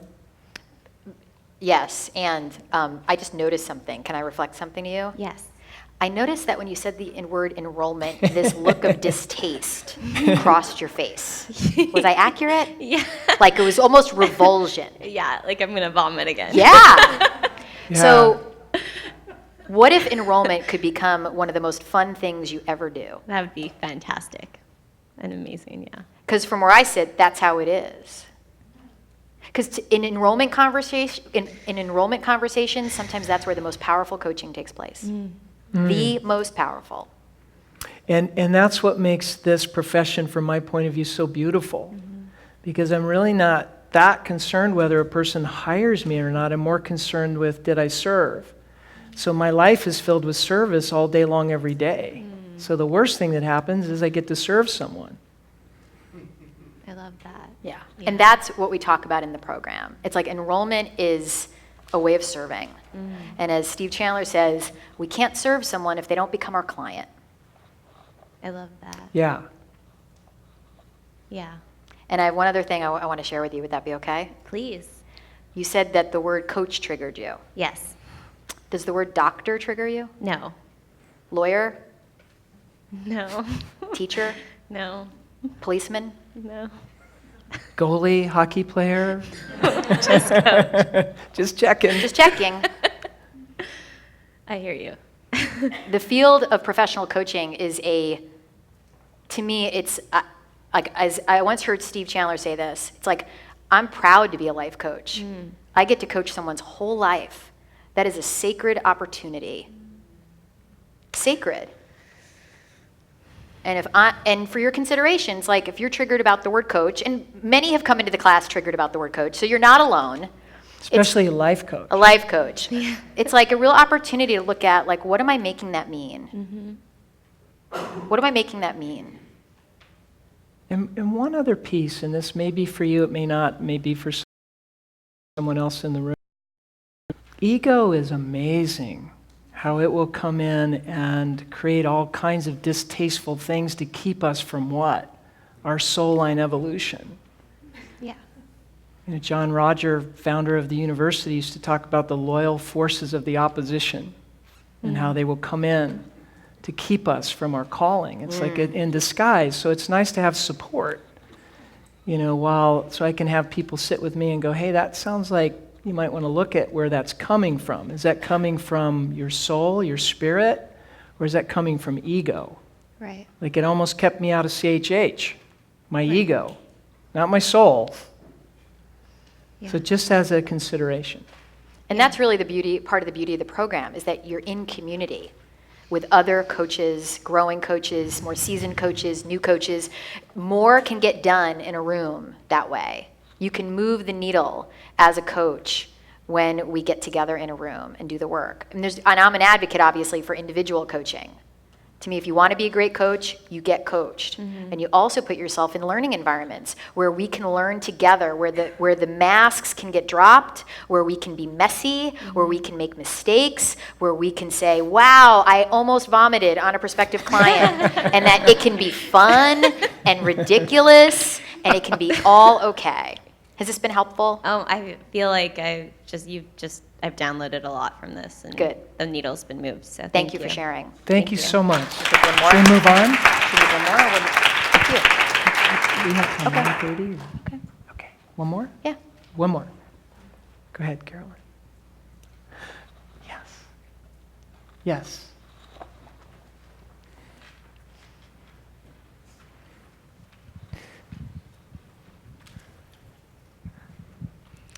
Hi, I'm Eileen. I'm so glad that I came this evening. This has been very valuable for me. I'm in the C group, where I'm not here specifically to start or enhance a coaching practice in the specific way that it was addressed at the beginning, but I've already been experiencing this evening as incredibly valuable, and I'm really getting a sense energetically of the depth of this program, which I didn't have if I had not come here tonight. And so if this evening was wildly successful for me, I would receive a miracle, which is why I'm standing here. I came because the theme of this evening was answering the call. And then, quite synchronistically, this morning, I spent the day co-creating a new workshop that I'll be teaching for women, in service to women. And what came forward for me in terms of this, and I was sitting in my seat thinking, well, don't talk about this or don't take up space because there are other people here who are specifically for coaching. And I was like, no, that's already, I am valuable. That's why I came tonight. And I know that my experience is when someone shares something here personal, that has also a resonance with me inside when I'm sitting listening. So I'm showing up for me tonight. In my work, in my C category work, Before I started USM, which was 5 years ago, I was doing a lot of work speaking and traveling around the world globally, leading workshops. And it was a very intense environment. I would be on the road. It felt like a rock star, except I was the roadie and the person who was out there on the job. And so what came up for me today was just the idea of how do I maintain a balance in that lifestyle again, if that's an element of what I'll be called to be in and work with, because these 5 years have been such like the luxury of slowing down, the luxury of just rewiring inside. And so the thought of like, oh my gosh, now I'm answering the call. I'm saying, you know, God, here are my gifts. I desire to serve you and to receive. And then there is a fear around the intense visibility of that, because there's a question that, like, if I'm already been in front of 1,000 people with a jumbo mic and the face on the screen, now that I'm coming forward willingly and saying, here I am again, is this going to be even more intense than that? So I was like, wow, I'm really present to what that is, and I'm experiencing that on a human level while being really aware, like my divine self is like, you know, spirit is here. You are safe. You're okay. But I was like, there's a reason this material is here and that the evening is called Answering the Call. So I just wanted to avail myself of the miracles that are available and to experience, you know, Spirit speaking through you to my soul essence on what it is I'm bringing forward here tonight. Beautiful. Is there something specific in what you shared that you want coaching on, or? I think any guidance on just releasing that's a scary situation. There's something scary about, for me, not just the arena, but the intensity of the number of people, Yes. the illusion that, like, God, because there's so many people and cameras and lighting and the demand of this and the travel, that it is this thing which, like in me now, as I hear that question reflected back, it's like, how do I want to experience that inside myself so intimately, so on purpose, so in my service? So I can even acknowledge the illusion that my ego has been projecting today of this. And I want to walk away from this seeing and experiencing it differently, so I'm really going from here forward with this co-creation from a place of peace and deep service. I mean, I hear a beautiful intention. Can I ask you a question? Yes. Are you thinking about the coaching program? I wasn't consciously. Well, you're here tonight. Yeah. So for your consideration. Yeah. And the reason I ask is because what you're sharing about, see, to me, it's like the program, if that's the kind of work that you're looking at leaning back out into doing, the program is really designed to assist you in you doing it your way. You get to do this differently. You get to co-create this how you want to experience it. Oh, that feels so good. Just I feel like I just got my miracle, like right here and right now. That I can choose what that is. And that whatever it is that I ask, should that be for my highest good, that it's delivered the moment that I ask for that. And I'm asking for peace in this. That sounds so clear. Yeah. It sounds Beautiful. so clear, and I would encourage you to, you know, stay in the now with it. You know, Eileen, we all have an edge. I have an edge. We all have one. And the question is, how am I going to use that edge for my advancement? How am I going to use that to find greater peace and greater surrender and avail myself to greater service? And you have incredible consciousness. You have an incredible intention. And your sharing is just really quite beautiful. So I just think you're right on track. And to Carolyn's point, consider what might be here for you as a next step. I'm not close to anything. I hear that. You know, so I just, like, it's like I received that and will be in my discernment. Just it's a surprise tonight. And I just thank you for the opportunity for me to have the experience of the depth that the program offers directly right here, because I don't think I would have had it had you not called on me to say, oh, this is what this program really is. It's this level of work, so I'm very grateful for that. Thank you very much. Thank you You're so so much welcome. for your sharing.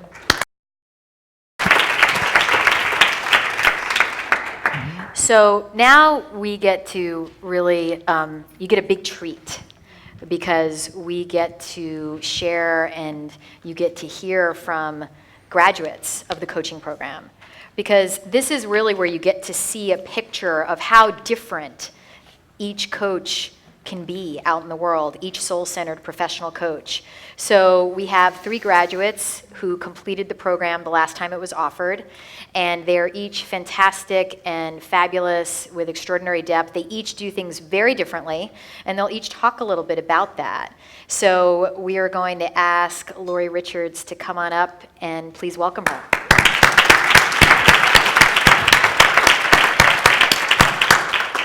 You're going to stay up here with me. We How are. fun. It's awesome. So I'm Lori, and I'm so grateful to get to talk to you about my experience in the coaching program because it really radically changed my life.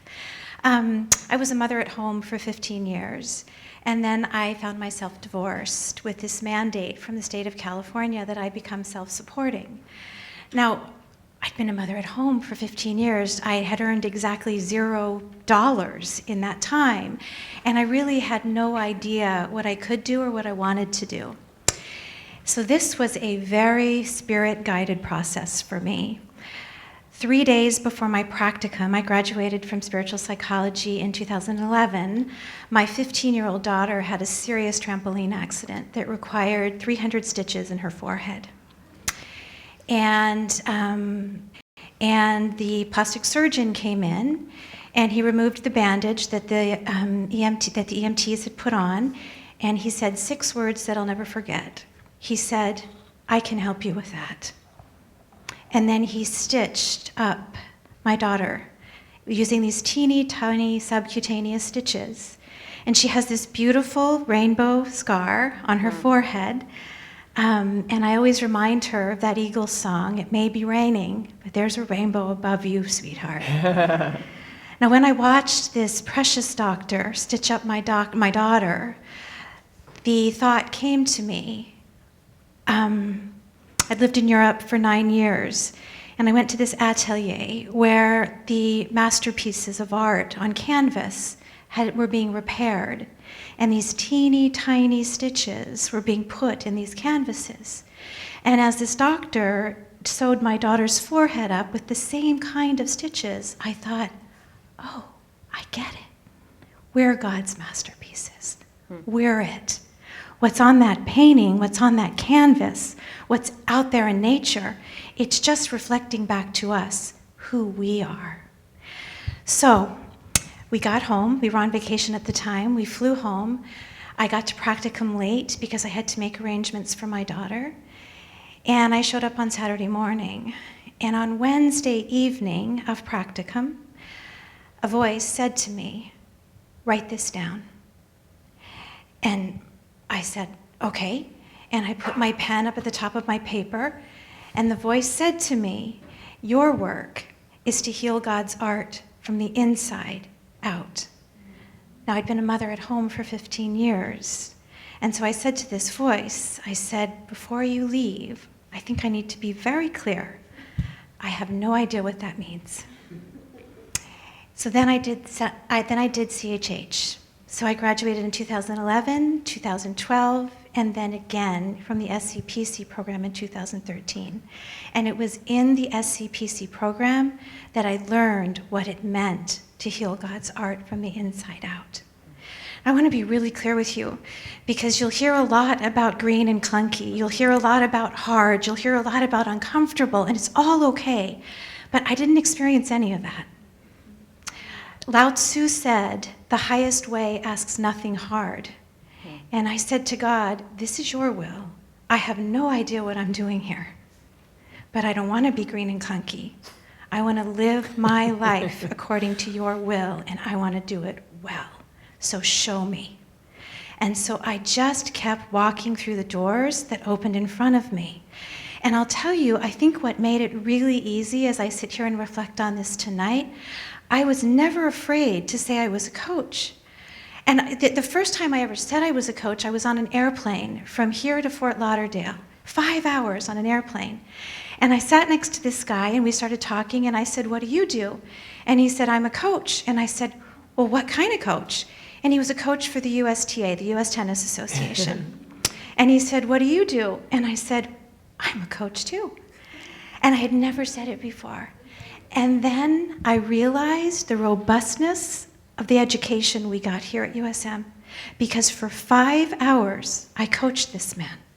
From LA all the way to Fort Lauderdale. We never stopped talking, and I never ran out of ideas.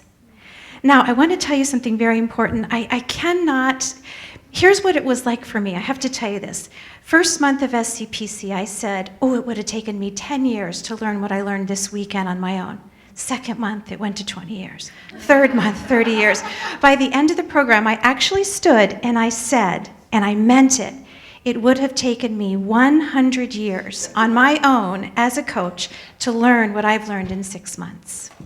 So it was an extraordinary experience for me. I have a thriving practice. I charge very strong fees. I see extraordinary results.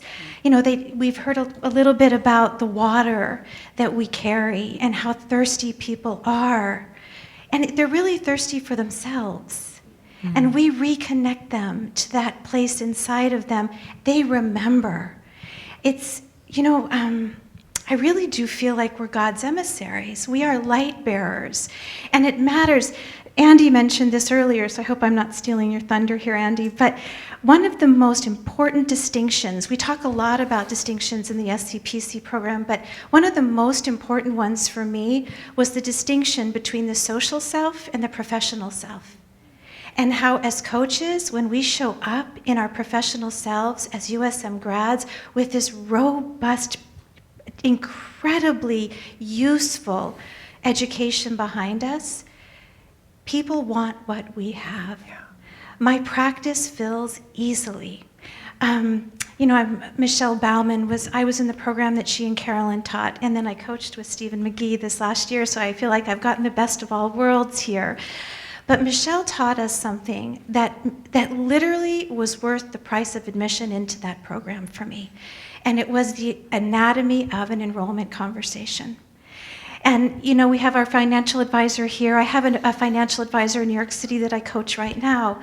When I showed him this very simple anatomy of an enrollment conversation, and all it is a way of relating to a client the first time I sit down with the client. We talk about current reality, what's happening right now, default reality, if they do absolutely nothing different, and created reality. Where do they want to be?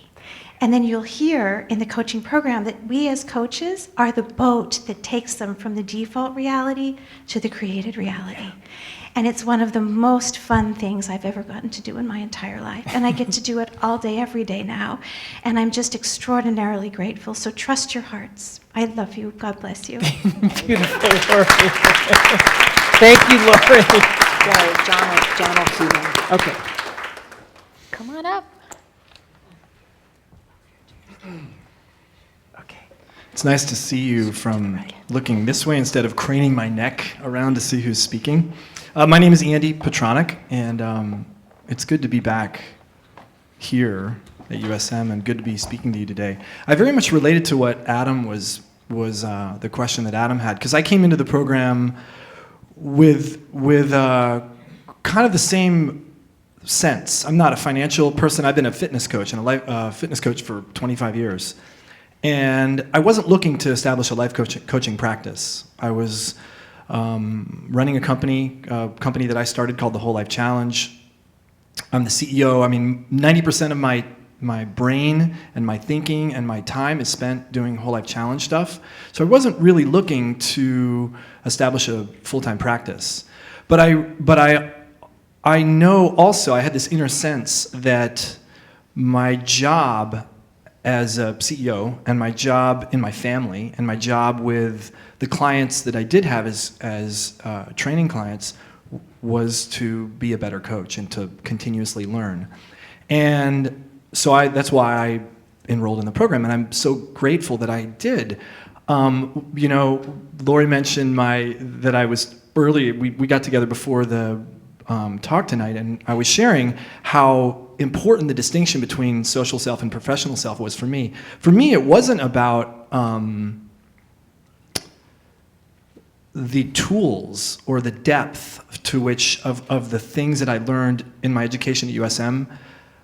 That was a given, and I felt like I was over prepared. I had all these things that I wanted to share, and I was like a misguided missile. I didn't know how to do it. I didn't know how to share, what to share, when to share, there was no, I couldn't wrangle it.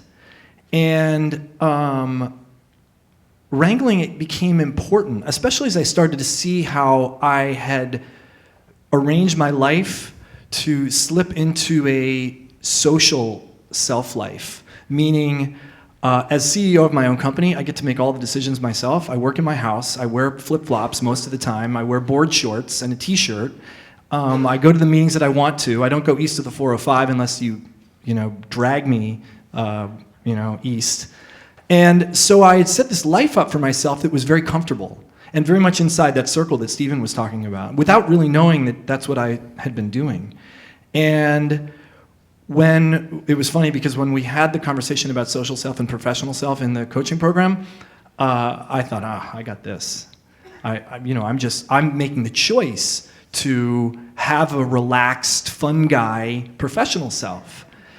And what I realized, and what I'm still realizing, is how that is such it's the avoidance of being on the skinny branches. It's the avoidance of being uncomfortable, of standing up in front of a group of people and speaking, of leading from the front, of being accountable and being responsible, of sitting in front of a person one-on-one, where we're literally talking about things that can change their life, and being responsible for that other human being and how I'm leading them and guiding them.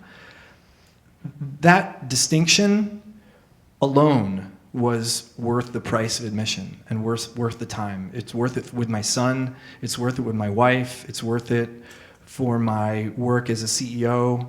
I now maintain, I have two clients. I have enrollment conversations probably once a month with new people. I'm not really looking to grow my practice, but I wouldn't turn down one more client. I can't really handle more than that. I've got too many other things happening. But I serve the ones that I have very well, and I'm just grateful for this program. It's been fantastic. Thank you. Thank you, Andy.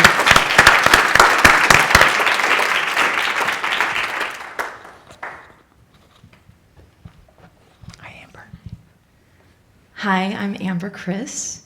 And something you need to know about me is that I love coaching. I could geek out on the subject of coaching like all day long. And it didn't used to be like that. I'm looking for you. Yes. I used to want to go take a shower because I felt so gross after saying I'm a life coach. Yeah. And so the transformation that has unfolded for me has been really tremendous. So my journey, I consider coaching like learning a language, right? You can do it. You can get Rosetta Stone and try to do it on your own, and it's just a much more difficult path. Versus if you immerse yourself into the place that you want to go to learn it, it's going to up-level it. In my experience, that's what the coaching program is like. It's an immersion into the language of coaching. This is a language that I did not know. This is a language that I had to learn. And for me, how I ended up at the coaching program was I was working with Michelle Bauman at the time. Well, I had done a group with her, and I wanted to work with her one-on-one. And one of her requirements was that I do the program. And I was like, say what? You want me to pay to work with you for a year and pay to do the coaching program? And she was like, yeah, So I had to work my process. I was kind of annoyed. And then and I should also share, just so everyone in the room has an understanding, when in 2012, I started the coaching route online, right? I was like, I'm gonna have an online program and I'm gonna do this stuff on social media and I'm gonna be this big name and people are gonna come to me. And I struggled to the point where I landed myself in $44,000 in credit card debt. That was the end of 2012. And that was really sort of the wake-up call, where I thought, this is not working. What I'm doing is not effective. Thankfully, Michelle was in my life at that time. She helped to guide me. I was still not sure about working with her, money. Ultimately, what happened for me through her guidance and through learning the prosperous coach way, Steve Chandler's way of enrollment, of slowing down, of being with people one-on-one, that's when everything opened.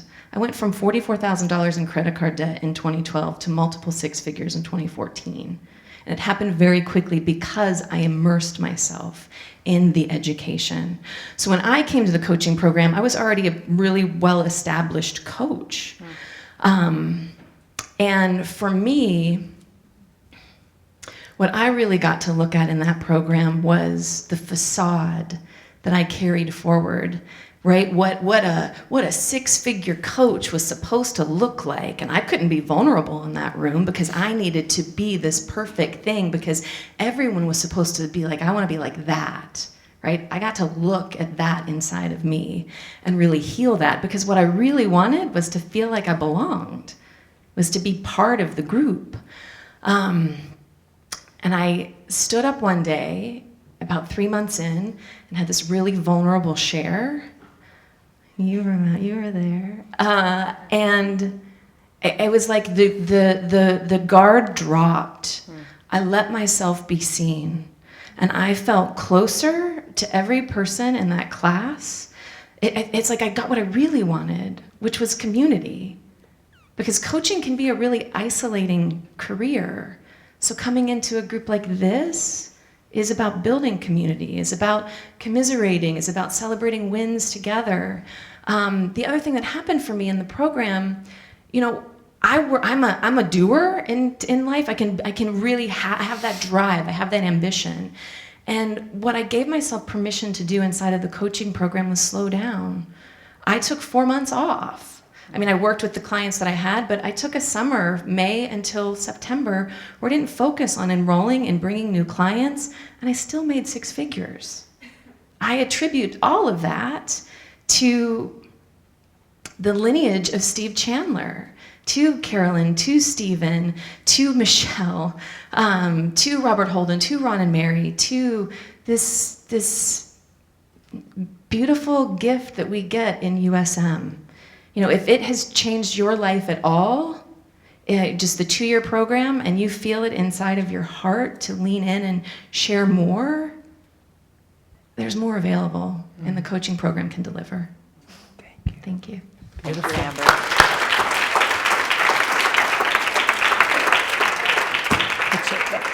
We're good. They're great, right? Right? Yeah. Amazing. You guys are amazing. So we have a little bit of time before we complete. Final questions. Remember, we said, first of all, it's warm in here. Is anyone warm? If we can, yeah. Isla, pregnant and I'm hot, give me some air. I love that. Exactly.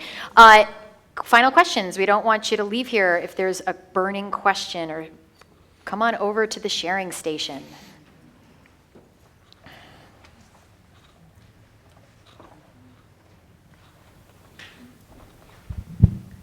Hello, my name is Carly, and my question, first of all, I just want to thank you guys for hosting the night. It's been absolutely amazing and fun to see all my new graduating friends. So my question is really around time. I currently am in a 9 to 5, which more looks like a 9 to 8 or 9, and it was really challenging for me to do second year, but I did it and I loved every minute of it. And so I am interested in the coaching program, but I also have a demanding work schedule. So my question is just, what is the time investment in the coaching program in terms of kind of like workload? I know the schedule for the weekends, obviously, but I know it's action-based, and there's a project and all of that stuff. So are you able to speak a little bit more in terms of that? It's a great question. Go ahead. And obviously, based on your question, you have an intention to move into coaching, to move out of what you're doing. Is that what I'm hearing? Yeah, so I work in ad sales, and I oversee the sales support team. And so like what a lot of the other earlier, I use coaching and like mentoring and training and development in my current role, but coaching is something that I'm exploring moving into. I have actually one paid client right now, so. Great. Okay. That's helpful to know. So, time commitment. In addition to the class weekends, you are doing a project. The time for the project is anywhere, I want to say 6 hours a month you're putting into the project. Homework, minimal. Like compared to second year, teeny tiny. Teeny tiny. Teeny tiny. The function of the program is really to be of a reporting nature. Okay. Here, it's really reporting. Are you having, like, how many conversations are you having? How many invitations are you making?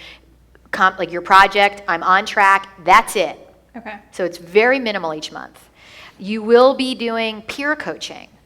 So one of the greatest, to me, parts of the coaching program is that in addition to all the practice you get in the weekends, you're involved in peer coaching in between the class weekends, where you and another classmate are paired up and you're peer coaching each other.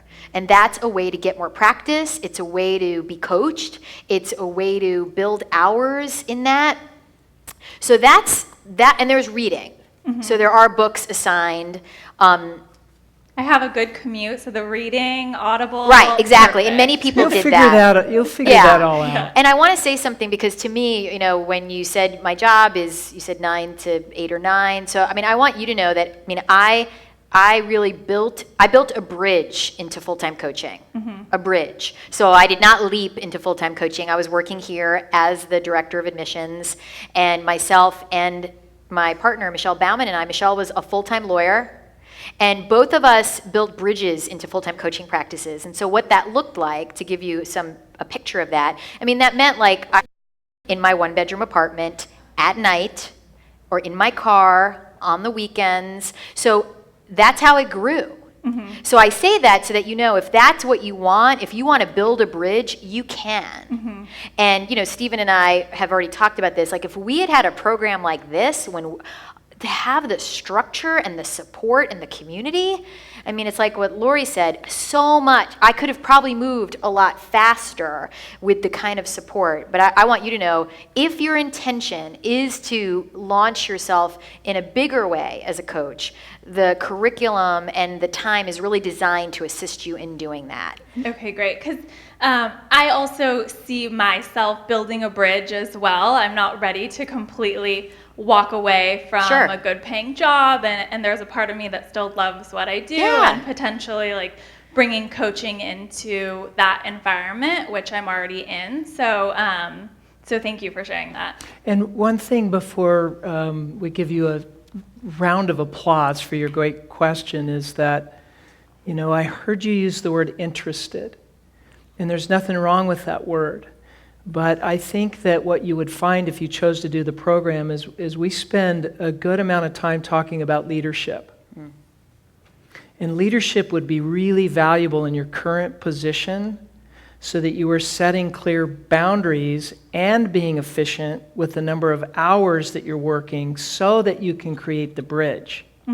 Because I've worked with a lot of people that schedule, it never changes. And the idea is that one day that's just going to somehow change, but what changes is me inside and how I lead that. So just that in and of itself might assist you in moving from interested to committed. Can you hear the difference? Yeah, I definitely hear that. And for me, I'm moving from one job into another starting on Monday. And so I've gotten I did a very good job at creating boundaries in my current position. And the new role, while I'm super excited about it, what I've heard is they need someone to come in and build processes and build a team and do all of this stuff. So I'm trying to tell myself, like, that doesn't have to be my experience of it being so much work and working all of these long hours. That's just what I've heard from people who already work there. So looking to approach it differently. Good. Good for you. Because that will be part of it. Mm-hmm. Thank you. You're so Thank welcome. you. All right. Take one Time more. for another? Yeah. Let's take another one. Yeah. Okay.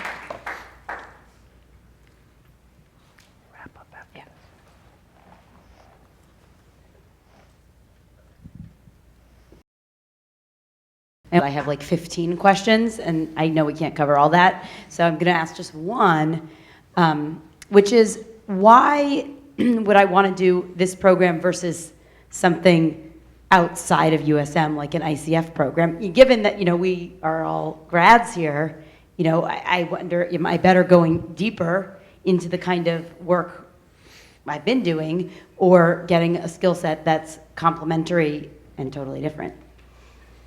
What do you think the answer to that question is? Well, I'm really very interested to hear what your answer is. No. We want to know yours. I mean, I can try to come up with an answer, but I really want to know what you guys have to say about that. Well, from a sales perspective, I guess. Well, I think it would come from a perspective of who you want to be as a coach. And I'm really clear that who I want to be as a coach is a soul-centered leader. I've been asked to come in and talk at ICF, and I think ICF does some wonderful things. There's no part of me saying what they're doing is off or wrong. It's just not for me, because the work I'm doing is lined up with the work of spiritual psychology. So the enrollment function, the leadership function, the peer coaching function, all of the different modules and modalities that we're using in the Soul Centered Professional Coaching Program line up with what having a master's degree in spiritual psychology. So to me, it's like you would be looking at the possibility of exponential growth, as opposed to, look, I'm really good at this sport, and I kind of like this sport, but I'm not really sure what this sport would do for me, so I'm going to go relearn something else. Now, there might be something in there for me, but I already know that this is my path for mastery. So if there are questions about what's the path for you, I'd invite you to look at, like, go to a meeting, check it out, see what the vibe is. I always invite people to do their diligence. And that's, by the way, true for coaches. Like when people come to me and say, I'm considering hiring you as a coach, I go, have you checked out any other coaches? Because I want them to do that. So I would want you to choose in here because you've done you've checked it out with ICF or other places Right. too. Yeah, this is my first step in the process, just so Okay, you know. yeah. I haven't Yeah. vetted that to have an opinion at all. Yeah. And I'll comment on one other thing. I think what Stephen said is really important and valuable. And I can tell you, I've coached people who have gone through ICF.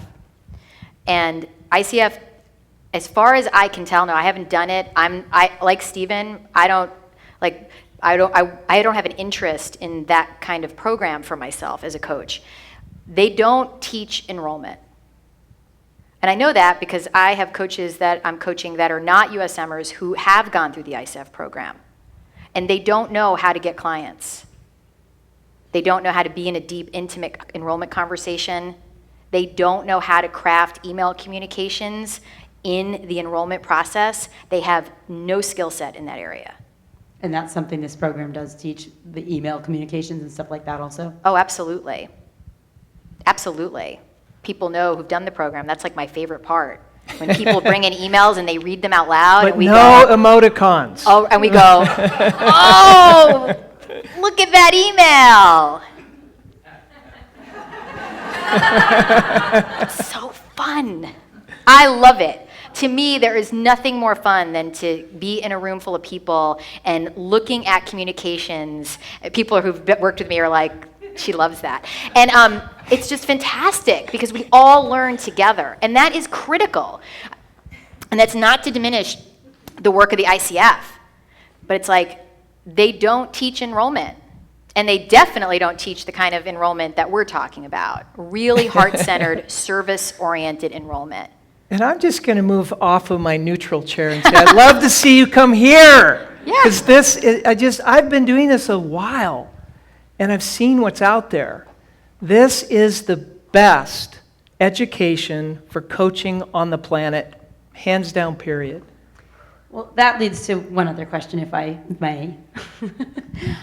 I don't know that this is the right time for me now versus a couple of years from now, because I'm not really fully available to be a coach. Like, my aspirations, if I were to start coaching, would be to have 1 or 2 clients, because I just don't really have the time given my other goals and priorities right now.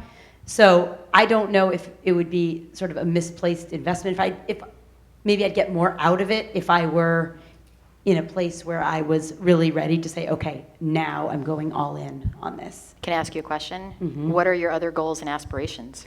I'm trying to finish my book from my second year project, and my energy is really in that, and I can't seem to move forward on other things until I complete that. It is like this huge. Is that the primary? Well, I say that's the primary, but beyond the primary, there's just family obligations and everything that seems to come up around there. So it's funny because it's like, now that I'm not working in a full-time job, my work has now become my me time. Like, all I want to do is work, because that's the thing that I have the least time to do, because there always seems to be family stuff pulling at me. So my family is my priority.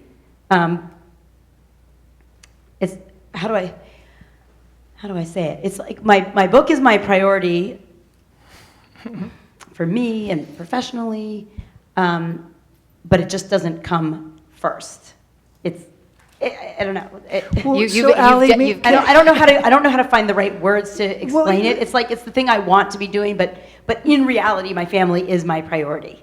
They are always going to come first at this point in my life, and then when I can fit my book in, it is number 1.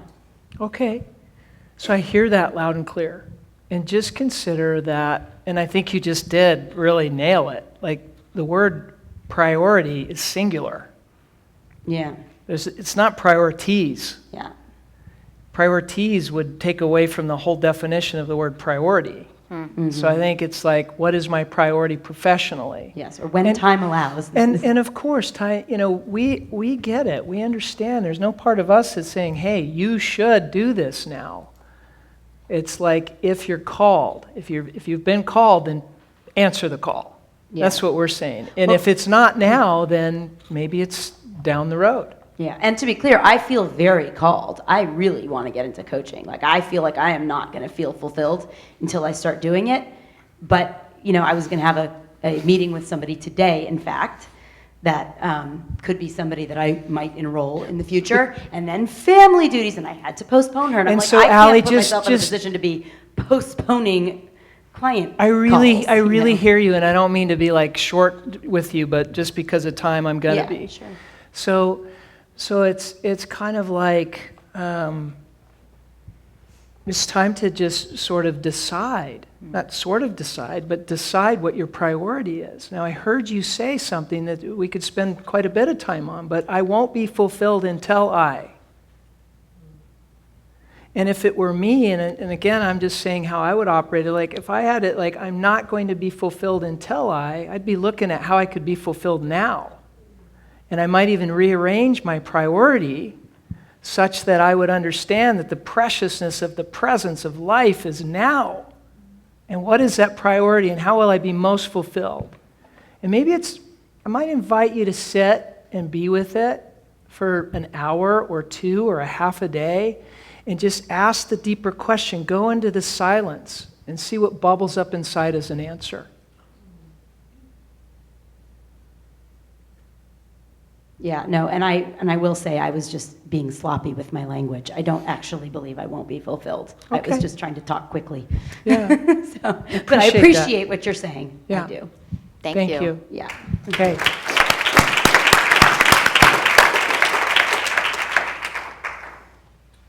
All right. So, this evening has been a peek into what we do with the SCPC. I so appreciate all of you for showing up, and I don't mean just showing up physically, but how you've shown up. And I encourage each and every one of you to check inside and see what feels right. Lisa? Where's Lisa Where's Peak? Lisa Peak? Yeah. Everyone know Lisa? Lisa is director of the program, of the SCPC program. And as you have questions, Lisa, you'll be here for a little bit here this evening. Please see Lisa, Carolyn, or myself, anybody else. Any grads of the program? Veronica. Veronica, you met all the grads, Veronica. Right, there's other grads. Oh, Tammy. Tammy's also in the grad. room, Just a raise couple your other hand. grads here. Exactly. If you have questions, please come see us. And I invite you to consider, the planning is one thing. There's always going to be reasons. There will always be fear to some degree. It's like, what is important now? And consider that. Check it out. We would love to. Carolyn and I are just really getting a rhythm with this thing too. Like any program, as we move along, there's subtleties in it that we start to see that serve and support those of us that are a part of the education. So thank you so much for being here. Give yourself, you have anything else to add? The other thing I want to say is this is a profession about getting out there. This is not a profession that's about waiting. That's not what this profession is about. This profession is about serving out in the world. It's about being willing to take risks, to be out there. And we just want to say to you, it's like there's a statement that they make in the Insight 1, if you've ever done the Insight 1, and it really is appropriate here. The universe rewards action, not thought. Beautiful.